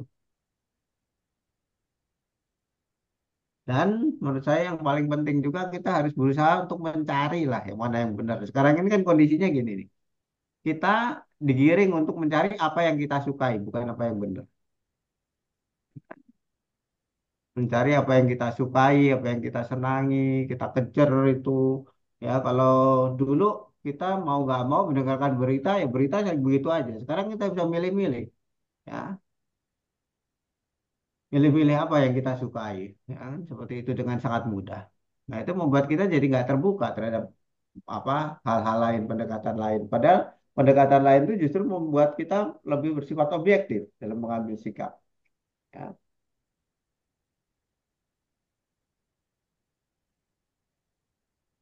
Bapak Ibu di sini nih yang masuk Zoom ini 700-an Romo, belum di live streaming YouTube. ya. Itu saya Ada mau lagi, maksudnya? memperkenalkan Romo Tunjung ini ahli spiritual. Ya, Romo ya. Kita Ya, untung Romo bisa hadir di sini. Sekarang biarkan Romo memberikan apa sih Romo tips-tipsnya supaya orang nggak cuma doa-doa jadi ritual gitu loh Romo. Spiritualnya tuh mesti hidup. Gimana tuh Romo? Tipsnya apa ya Romo?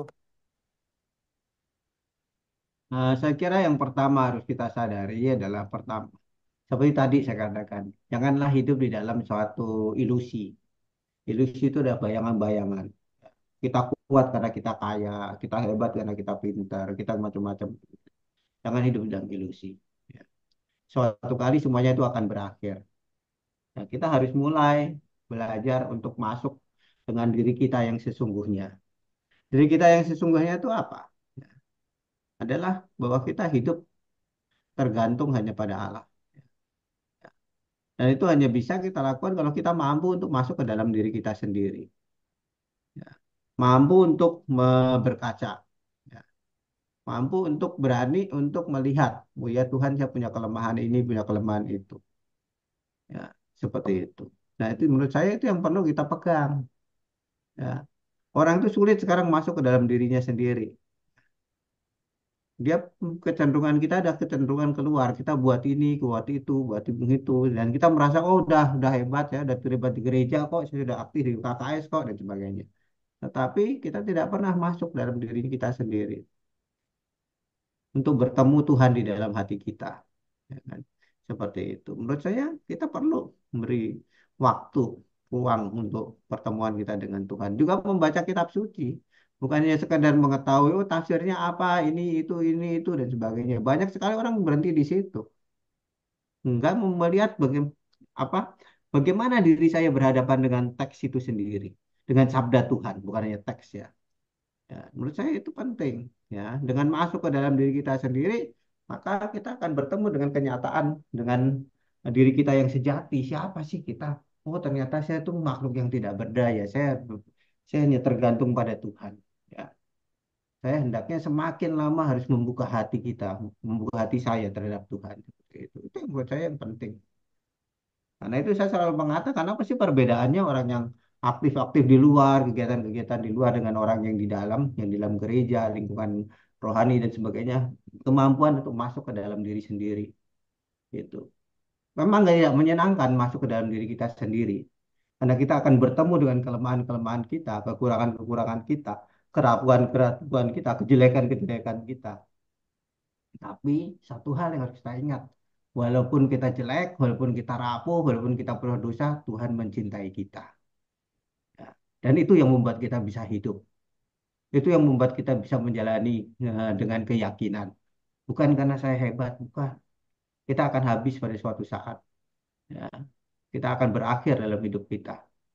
Tetapi kalau kita berani hidup dalam kesadaran bahwa Tuhan mencintai saya dan saya hidup di dalam kasihnya itu, saya mau membagikan kasihnya itu, ya, saya hidup di dalam keyakinan walaupun apa yang terjadi dalam hidup saya, Tuhan tetap mengasihi saya, ya. Dan saya mau menyelaraskan diri saya dengan kasih itu, itulah yang akan membuat kita hidup terus. Itu, Bu. Jadi masuk ke dalam diri. Saya selalu mengingatkan masuk ke dalam diri. Ya. Jangan berhenti di luaran aja. Nah, jangan berpikir, oh saya sudah melakukan ini, saya sudah melakukan itu dan sebagainya. Ya, bukankah Yesus juga mengingatkan kita, ya, tentang pentingnya kedalaman itu. Ya, bukan apa ya, bukan orang yang berseru-seru, ya, Tuhan-Tuhan, ya kan, tapi yang melaksanakan kehendak Bapa, ya kan seperti itu. Gitu, Bu. Dengan doa ya, ada waktu khusus dengan Tuhan ya, salah satunya gitu ya Romo. Iya, ya, tapi juga dengan kemampuan untuk berefleksi. Ini masa prapaskah ini masa yang paling bagus ya. Untuk kita merenung, melihat diri sendiri, ya, hmm, menyadari kelemahan-kelemahan kita. Karena itu kan pada masa prapaskah ada waktu untuk mengaku dosa segala, ya. Ini ada kesempatan untuk masuk ke dalam diri kita sendiri kok. Jadi jangan mengisi masa prapaskah itu hanya sekedar dengan kegiatan-kegiatan saja, tapi harus kemudian menjadikan kita lebih kenal diri kita sendiri, ya, lebih kenal lagi Tuhan, ya, seperti itu. Jangan doa itu hanya sekedar menjadi suatu kebiasaan rutin, tapi sungguh-sungguh menjadi pertemuan kita dengan Tuhan. Pertemuan dengan Tuhan itu apa? Dengan diri kita apa adanya, dengan segala kerapuhan kita, dengan segala dosa-dosa kita, dengan segala kemunafikan kita, ya, untuk bertemu dengan Tuhan dan mengalami bagaimana Tuhan itu menerima kita, ya, seperti itu.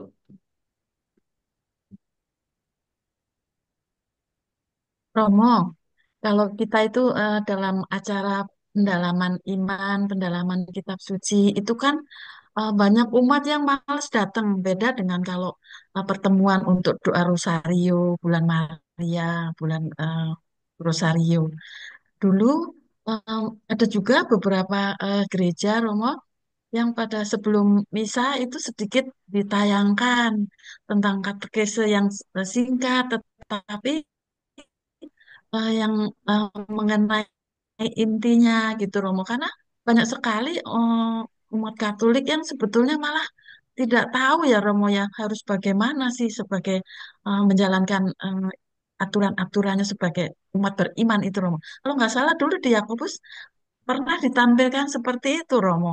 Hanya sedikit katekese berapa menit begitu Romo. Jadi sebelum misa mulai kan umat sudah pada datang itu. Gimana Romo?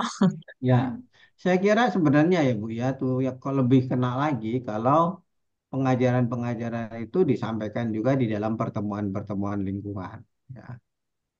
Nah, sebenarnya sudah bagus sih ada gokil dan sebagainya. Ya, itu bagus ya menurut saya. Tapi gokil dan sebagainya itu tidak hanya bicara untuk menafsir-tafsirkan kitab suci, teks-teks seperti ini ya.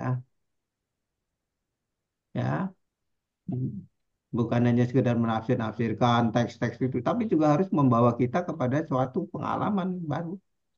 Ya, Hmm. pertemuan akan Allah gitu dan harus menyangkut kehidupan real kita gitu loh. Saya masih ingat pada suatu saat ya ada pendalaman kitab suci bicara mengenai latar belakang teks panjang lebar dan sebagainya sehingga akhirnya nggak menyangkut dengan kehidupan. Ya. Ya dia tahu mengenai latar belakang teks artinya apa tapi terus dengan kehidupannya yang konkret gimana gitu loh. Sementara kita harus membawa Tuhan dalam kehidupan konkret kita, ya kan? Di dalam keluarga, bagaimana kita harus menghadapi mereka, ya kan? Anak-anak yang kerap kali dikasih tahu nggak denger ya dengan suami atau istri yang kerap kali komunikasi nggak nyambung. Nah itu kan kita suci harus bicara juga kepada mereka, gitu loh. Nah menurut saya itu Bu. Nah, Ya, sehingga ya. eh, gokil dan sebagainya sungguh-sungguh relevan. Kalau enggak ya umat males, ya kan? Iya, Ya, boring ya Romo. Ya. iya males. Dan lebih baik ya diam-diam aja nggak doa rosario aja. Ya, saya juga mengusulkan agar doa rosario harus juga diberi misalnya katekesi singkat. Ya, pada katekesi itu malah yang lucunya di KAJ ini, saya nggak tahu ya di Paroki Yakobus itu katekese, seksi katekese nggak sampai lingkungan, ya kan? Hmm, Ya kan? ya, Aneh bagi saya. Seharusnya sih sampai lingkungan saat-saat di mana ada rosario ya harus disampaikan katekesi singkat 5 menit kah, 7 menit kah, seperti ya, itu ya. kan. Sehingga mereka dapat sesuatu gitu loh. Iya, ya Romo. Ya, ya. Terima kasih Romo. Ya, mau ada satu pertanyaan ini, mau Ya. mungkin juga menjadi pertanyaan banyak orang yang hadir di pada malam hari ini ya. Mengapa Pilatus memberi pilihan Yesus atau Barabas? Padahal ada risiko blunder, yaitu Barabas yang dipilih rakyat untuk dibebaskan, di mana dia adalah seorang pemberontak dan bahkan mungkin pembunuh karena disatukan di satu penjara dengan pembunuh pembunuh yang lainnya. Mm-mm. Bisa bisa jadi akan merepotkan Pilatus jika kemudian hari nanti kalau Barabas berulah. Mm-mm.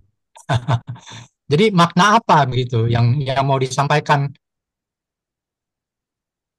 Maksudnya gimana Pak? Saya nggak ngerti maksudnya. Kok Yesus disandingkan seolah-olah ada nilai-nilai yang setara dengan Barabas itu gitu. Ya seperti tadi sudah saya katakan, jalan pilihannya lain ya. Juga sebenarnya kalau kita perhatikan kesalahannya itu lain ya. Yesus hanya dituduh dia sebagai raja orang Yahudi, sedangkan yang ini melakukan pemberontakan. Mengapa Pilatus seperti itu? Ya seperti tadi saya katakan juga, Pilatus itu nggak berdaya dengan tuntutan-tuntutan seperti itu, ya kan? Dia dia pikir dia sebenarnya menguasai keadaan, tapi ketika melihat orang yang begitu sudah dicekoki oleh para anggota Mahkamah Agama dan sebagainya, dia nggak berdaya, Pak. Ya. Hmm. Kalau Pilatus sendiri, kalau kita baca teksnya dengan cukup apa hati-hati ya, itu kayaknya punya kecenderungan untuk Yesus sebenarnya, tapi dia nggak berdaya. Oke, ya seolah-olah kalau dipikir-pikir juga sepertinya orang-orang banyak itu juga sengaja mengajukan nama Barabas itu ya. Mm-mm. Sepertinya juga ternyata orang banyak ini juga tidak sejalan atau tidak sepaham dengan penguasa saat itu. Iya. Status.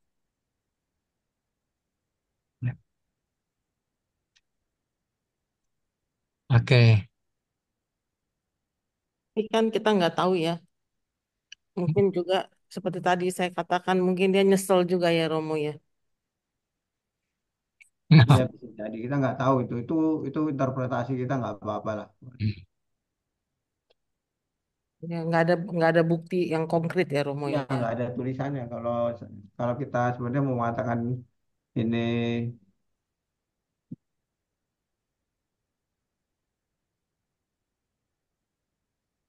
Tadi Romo katakan Barabas kan diam saja ya Romo ya. ya Berarti dia beruntung juga ya. Dia tidak bersuara tapi dia dibebaskan. Kayak kita di ini ya, sekarang di perpolitikan kita ya. Eh, yang bersalah itu cuci tangan. Yang dihukum orang-orang yang kita tahu keroco-keroco. Itu kan nggak beda jauh ya Romo ya. Orang-orang yang cuci tangan itu kan Pilatus-Pilatus juga ya Romo. iya. Ini ada pertanyaan juga nih Bang. Bukankah tuduhan Mahkamah Agama adalah Yesus telah melakukan blasfemi dan dapat dihukum mati dalam Imamat? Dan yang menyatakan Yesus Raja orang Yahudi adalah Pilatus demi bisa menghukum Yesus sesuai dengan keinginan Mahkamah Agama. Apakah demikian? Saya kira begini, pada zaman Yesus itu wewenang untuk menghukum mati itu sudah diambil alih oleh oleh apa pemerintahan Romawi. Sehingga walaupun dia bisa menjatuhkan, hukum tadi sudah saya jelaskan sebenarnya, dan menjatuhkan hukuman mati, tapi mereka tidak dapat eksekusi. Yang eksekusi adalah ya yang bisa mengeksekusi. Saya sudah mengatakan tadi bahwa ke otoritas absolut untuk hukuman mati itu dipegang oleh orang Romawi. Maka ya itu kemudian dibawa gitu. Markus tidak menjelaskan, tapi tadi sudah mengambil contoh dari Yohanes bahwa itu yang bisa melaksanakan hanya orang Romawi ya sebagai pemerintahan resmi di sana seperti itu ya. Nah, itulah yang sebabnya dibawa eh, kepada pemerintah kepada Pilatus pemerintah resmi itu ya.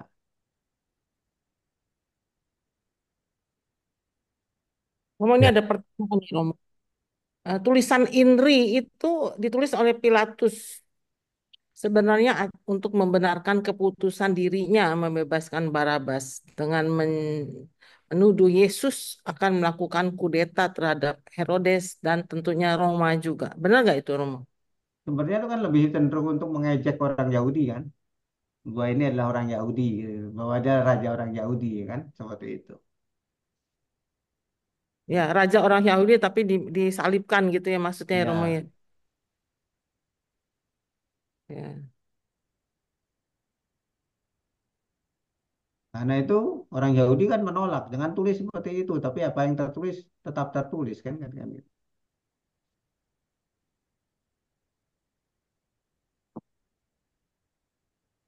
Ya, ada pertanyaan lagi Bu Eti atau Ini ada pertanyaan Romo mungkin ya mirip-mirip pertanyaannya ya Romo. Sebagai pengikut Kristus, apakah kita juga membiarkan dihakimi secara tidak adil oleh opini pemuka agama, masyarakat, dan penguasa yang tidak tegas seperti Pilatus? Saya kira kalau Apakah kita kita membiarkan kita kan perlu memahami dalam konteks diri tadi kan diem bahwa aja gitu? apa putus-putus Bu. Diem aja kayak Yesus ya, Mo ya. Iya ya Putus-putus ya, Mo. ya. Iya, Ini Bu saya mau jelaskan Bu. Ya, saya seperti ulangi, tadi Romo. tadi sudah saya Eh, katakan kan konteksnya Yesus iya, yang sebagaimana ini ditulis oleh sebagai pengikut Berarti Romo mau mirip-mirip jelaskan, Bu. ya pertanyaannya. Ya, ya. Ya, Romo dengar jelas. Silakan Romo. Ya, begini Bu. Ya, Eh, kalau kita membaca gambaran dari Markus bahwa Yesus itu berdiam, ya kan, seperti itu kan mau menggambarkan bahwa Yesus memang sudah mengetahui kurang lebih apa yang menjadi rencana Allah, maka dia diam. Ya. Tetapi tadi kita sudah mengatakan bahwa diamnya dia itu bukanlah diam pasif. Ya, justru dengan diam itu dia mau menunjukkan sesuatu. Dengan diam itu kalau pakai istilahnya Kardinal Martini itu membuat kita semuanya berkaca di tempat itu, ya kan seperti itu. Itu bukan diam pasif, ya. Ya. Nah, apa yang bisa kita ambil kalau seandainya dalam kehidupan kita kita berhadapan dengan tidak adil, kita wajib untuk menyampaikan. Tetapi kalau seandainya kita, ya, walaupun sudah menyampaikan itu, kita tetap kalah, ya kita tetap harus terima, ya, seperti itu. Jadi ya jangan kemudian kita menjadi frustrasi, kita kemudian maaf ya, kemudian bunuh diri dan macam Hmm, sebagainya. Ya, bukan kayak gitu loh. Ya, kita harus tetap bertahan pada gitu. ya. Jadi Hmm, kita juga jangan kemudian jadi kompromistis saja gitu kan, nggak bisa juga ya, ya, gitu kan. ya, ya. Nih Romo, ada satu pertanyaan cukup menarik nih Romo. Ya, katanya Barabas itu tahanan politik. Kaisar Caligula waktu itu. Eh, Kaisar Caligula itu meminta pertanggungjawaban Pilatus. Mengapa membebaskan Barabas? Ya, Kaisar punya mata-mata. Namanya Yosefus. Terus akhirannya yang menyebabkan eh, dalam tulisan Yosefus ini ya tidak pernah menyebutkan Yesus akan melakukan kudeta terhadap Herodes. Tahun 38 AD, Pilatus dicopot dari jabatannya dan dikirim ke Gala sampai beliau bunuh diri di sana. Bagaimana menurut Romo? Apakah ini sumber bisa dipercaya? Ya, saya tidak tahu dasarnya dari mana ya Bu. Tapi memang saya sudah pernah membaca juga bahwa dia pernah dicabut mengenai itu. Di apa? Dipindahkan seperti itu kan. Tetapi apakah latar belakangnya itu karena peristiwa ini dan sebagainya saya kurang tahu. Tapi memang saya setuju bahwa dia kemudian dipindahkan. Mengenai bunuh diri enggak jelas ya Romo? Bunuh diri saya nggak jelas. Ya, kalau dari tulisan Flavius Josephus itu biasanya dia adalah anu ya sejarawan Roma ya, sehingga bisa jadi benar.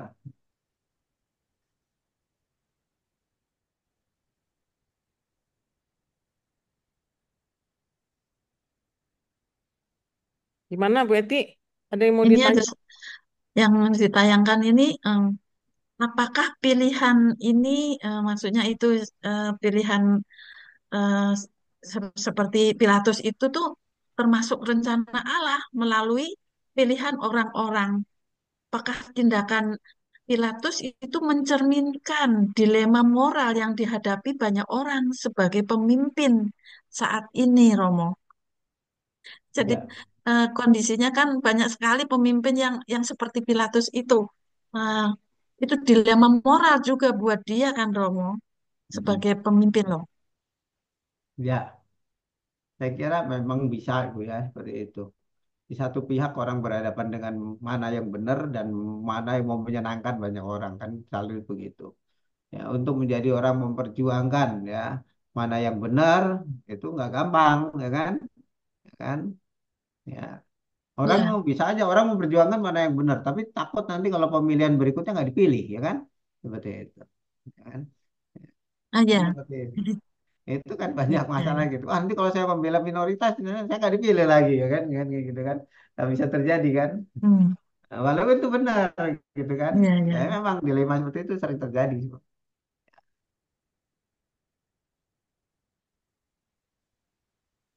Cari selamat lah istilahnya ya, Romo. Iya, ya itu sebenarnya bukannya dalam dalam bidang pemerintahan sih, juga dalam kehidupan kita sehari-hari, ya kan?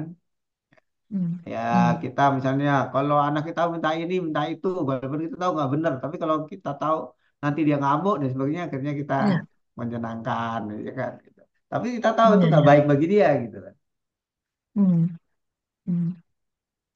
Itu banyak terjadi sih Romo. Daripada Daripada berisik, anak dikasih iPad ya Bu Eti ya. Iya, Iya, iya, terutama dulu waktu pandemi itu, iya. beberapa anak sampai Jadi mengalami ketat. speech delay karena begitu. Iya, iya, Emang nggak mudah ya kamu ya, Ya, eh, menjadi orang yang bisa apa ya, bisa mengambil keputusan tanpa memikirkan untung ruginya kita, itu nggak gampang ya Romo ya. Orang pasti ada pikir panjang dulu gimana gitu ya. Ini Pasan, gimana? Ya, merenungi atau merefleksi apa yang disampaikan Romo tadi ya. Kadang kita juga mengalami hal-hal seperti itu ya. Kadang kita mengalami dan bertindak seperti Pilatus, dan kadang kita juga sadar atau tidak sadar kita eh, belajar dari Yesus sendiri juga ya. Ini saya mau sharing juga sedikit tentang apa yang sudah pernah saya alami ketika di tempat pekerjaan dan pelayanan saya. Banyak hal-hal yang sebenarnya nggak tahu secara sadar atau tidak sadar saya lakukan atau tidak, tapi orang-orang lain banyak yang mencemooh saya gitu ya. Bahkan ada yang sampai mengatakan bahwa saya seolah-olah sebagai pahlawan kesiangan gitu. Sampai hubungan saya dengan mereka itu jadi renggang ya. Bahkan hampir sampai-sampai tidak bertegur sapa gitu. Tapi saya coba bagaimana, karena saya mempunyai prinsip bahwa saya melakukan hal yang benar, saya tidak peduli apa kata orang gitu. Yang penting mereka itu nggak sekali dua kali apa menga- menuduh saya yang tidak saya lakukan, tapi tetap saya diam aja gitu loh. Nah itu seperti tadi Yesus katanya diam aja, tapi diam di sini kembali lagi seperti tadi Romo Tunjung bilang, diam dalam arti diam bersifat aktif gitu ya. Diam di sini saya mau coba melihat atau bagaimana saya bersikap, dan saya tidak akan berusaha tidak terpengaruh dengan uh, perkataan orang lain itu tadi. Jadi akhirnya saya tunjukkan, walaupun mereka tidak menyapa saya lebih dulu menyapa mereka, saya menegur mereka, mengajak mereka berbicara. Itu lagi, jadi bagaimana kita mau menunjukkan bahwa kita mempunyai perhatian kepada mereka, kasih kepada mereka.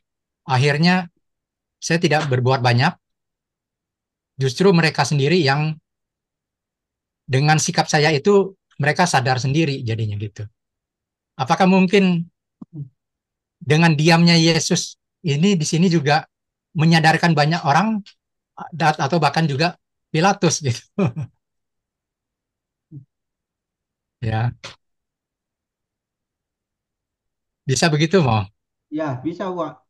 Justru Ya, diamnya, tapi tadi saya katakan ketika Yesus diam itu bukan Yesus karena dia apa nggak berdaya dan sebagainya, ya. Bukan karena dia nggak punya kekuatan, tapi ya justru di situ dia menghadirkan dirinya sendiri ya, dan menguasai semua keadaan itu, sehingga orang ya kehendaknya masuk ke dalam dirinya sendiri, menyadari siapa dirinya seperti itu. Dan itu yang dimaksudkan juga oleh Markus ya. Tadi saya makanya senang dengan tulisan dari Kardinal Martini itu seperti itu. Yesus seperti menguasai semuanya, kita semuanya dengan segala macam apa permasalahan hidup kita, dengan segala macam perjuangan, dengan segala macam dosa-dosa kita dan sebagainya di hadapan Yesus itu sendiri kita diajak untuk melihat gitu, Pak. Juga saya kira Pilatus ya. Ketika Pilatus berhadapan dengan dirinya sendiri, ya di situ kelihatan dia gimana. Ternyata dia nggak berani ambil keputusan, toh. Dia pengen lepas tangan aja semuanya. Seperti itu. Ini ada satu pertanyaan juga nih, Pak. Baik, Pak Mo. Eh, dari Faustin Kelapa Gading. Selamat malam, Romo. Izin tanya, apakah kejadian Yesus di hadapan Pilatus adalah suatu pengenapan nubuat dalam kebijaksanaan Salomo 2:10-20? Ya. Ya, kalau kita melihat konteks bahwa Yesus ada pengenapan perjanjian lama, maka ya menurut saya kita bisa mengatakan seperti itu juga. Ya. Apakah langsung, apakah tidak langsung, tapi memang di dalam apa di dalam perjanjian lama ya pribadi orang yang baik yang kemudian justru menderita seperti itu banyak disampaikan ya dan itu bisa diterapkan dalam diri Yesus Kristus seperti itu. Baik, terima kasih Mo. Kelihatannya bagaimana Bu Rosita, masih ada pertanyaan? Kalau tidak ada Ini pertanyaan, ya, ini terakhir. Kalau terakhir. Markus itu menceritakan tentang pemuritan ya Romo. Hmm. Betul nggak, Romo? Iya, Berarti intinya dia mau mengupas para murid-murid Yesus gitu ya. Intinya ya Romo. iya, Dan ternyata murid-murid Yesus pun tidak mengenal secara mendalam Yesus itu siapa ya Romo. iya, Frustasi juga ya Romo. Ada yang ke Emmaus ya kan. Ada yang balik jadi nelayan lagi ya kan Romo. Itu disertakan dengan gamblang oleh Markus ya Romo. iya. Sebenarnya ya Bu ya kalau baca buku ini menarik sekali Bu. Saya nggak ngeliat ini. Perjalanan rohani apa Romo? Ini judulnya Carlo Martini Perjalanan Rohani ke-12 Murid Yesus. Ini Ah, bagus banget ya. bagus. Ya, Bahasa Inggris menurut atau Injil ya? Markus itu bagus sekali karena di situ diletakkan dalam konteksnya. Nah, konteksnya itu adalah para katekumen. Ya, ya. Di situ orang yang sudah punya agama, agamanya besar, agamanya hebat, ya, kemudian berpindah menjadi orang Kristen. Ya. Jadi berhadapan dengan situasi seperti itu nggak mudah bagi mereka. Ya, sementara agama mereka kan ya dunia kekafiran itu ya kayak istilahnya. Itu kan penuh dengan segala macam kekayaan rohani mereka juga. Mereka masuk menjadi orang Kristiani itu nggak gampang, Ya. ya. Itu harus menyesuaikan melihat bahwa kok nggak gede, nggak hebat, nggak seperti yang apa, yang mereka pikirkan dulu. Nah, disitulah kemudian melalui Injil ini, kemudian orang dididik gitu untuk bertemu dengan Yesus seperti itu. Ya, siapa Yesus itu, misteri Allah itu gimana dan sebagainya. Ini bagus sekali buku ini. Ya. Ya, ya, perlu kita Romo, baca nanti ya. saya kira Pak Ada juga mengambil dari sini nih. Saya bacakan ya. Kita bisa memandang gambar-gambar itu satu demi satu sambil merenungkan di dalam masing-masing misteri kerajaan sebagai benih Injili yang mendapat tanggapan yang berbeda-beda. Saya menunjukkan 14 gambar sehingga mungkin bisa dipakai untuk jalan salib. Yang pertama, Yesus dan Yudas. Yang kedua, Yesus dan para pengawal. Tiga, Yesus dan mahkamah agama. Keempat, Yesus dan Petrus. Ya. Lima, Yesus dan Pilatus. Enam, Yesus dan Barnabas serta orang banyak. Tujuh, Yesus dan serdadu-serdadu. Delapan, Yesus dengan Simon orang Kirene. Sembilan, Yesus dengan para penyalib. Sepuluh, orang Yesus dan orang yang mengolok-olok dia. Sebelas, Yesus dan Bapa. 12, Yesus dan kepala pasukan. 13, Yesus dan wanita-wanita di dekat salib. Dan 14, Yesus dan para sahabat. Ya, luar Persis. biasa. Persis luar biasa ya Romo. Romo Tunjung kan pakar, makanya ya tahu ya Romo ya.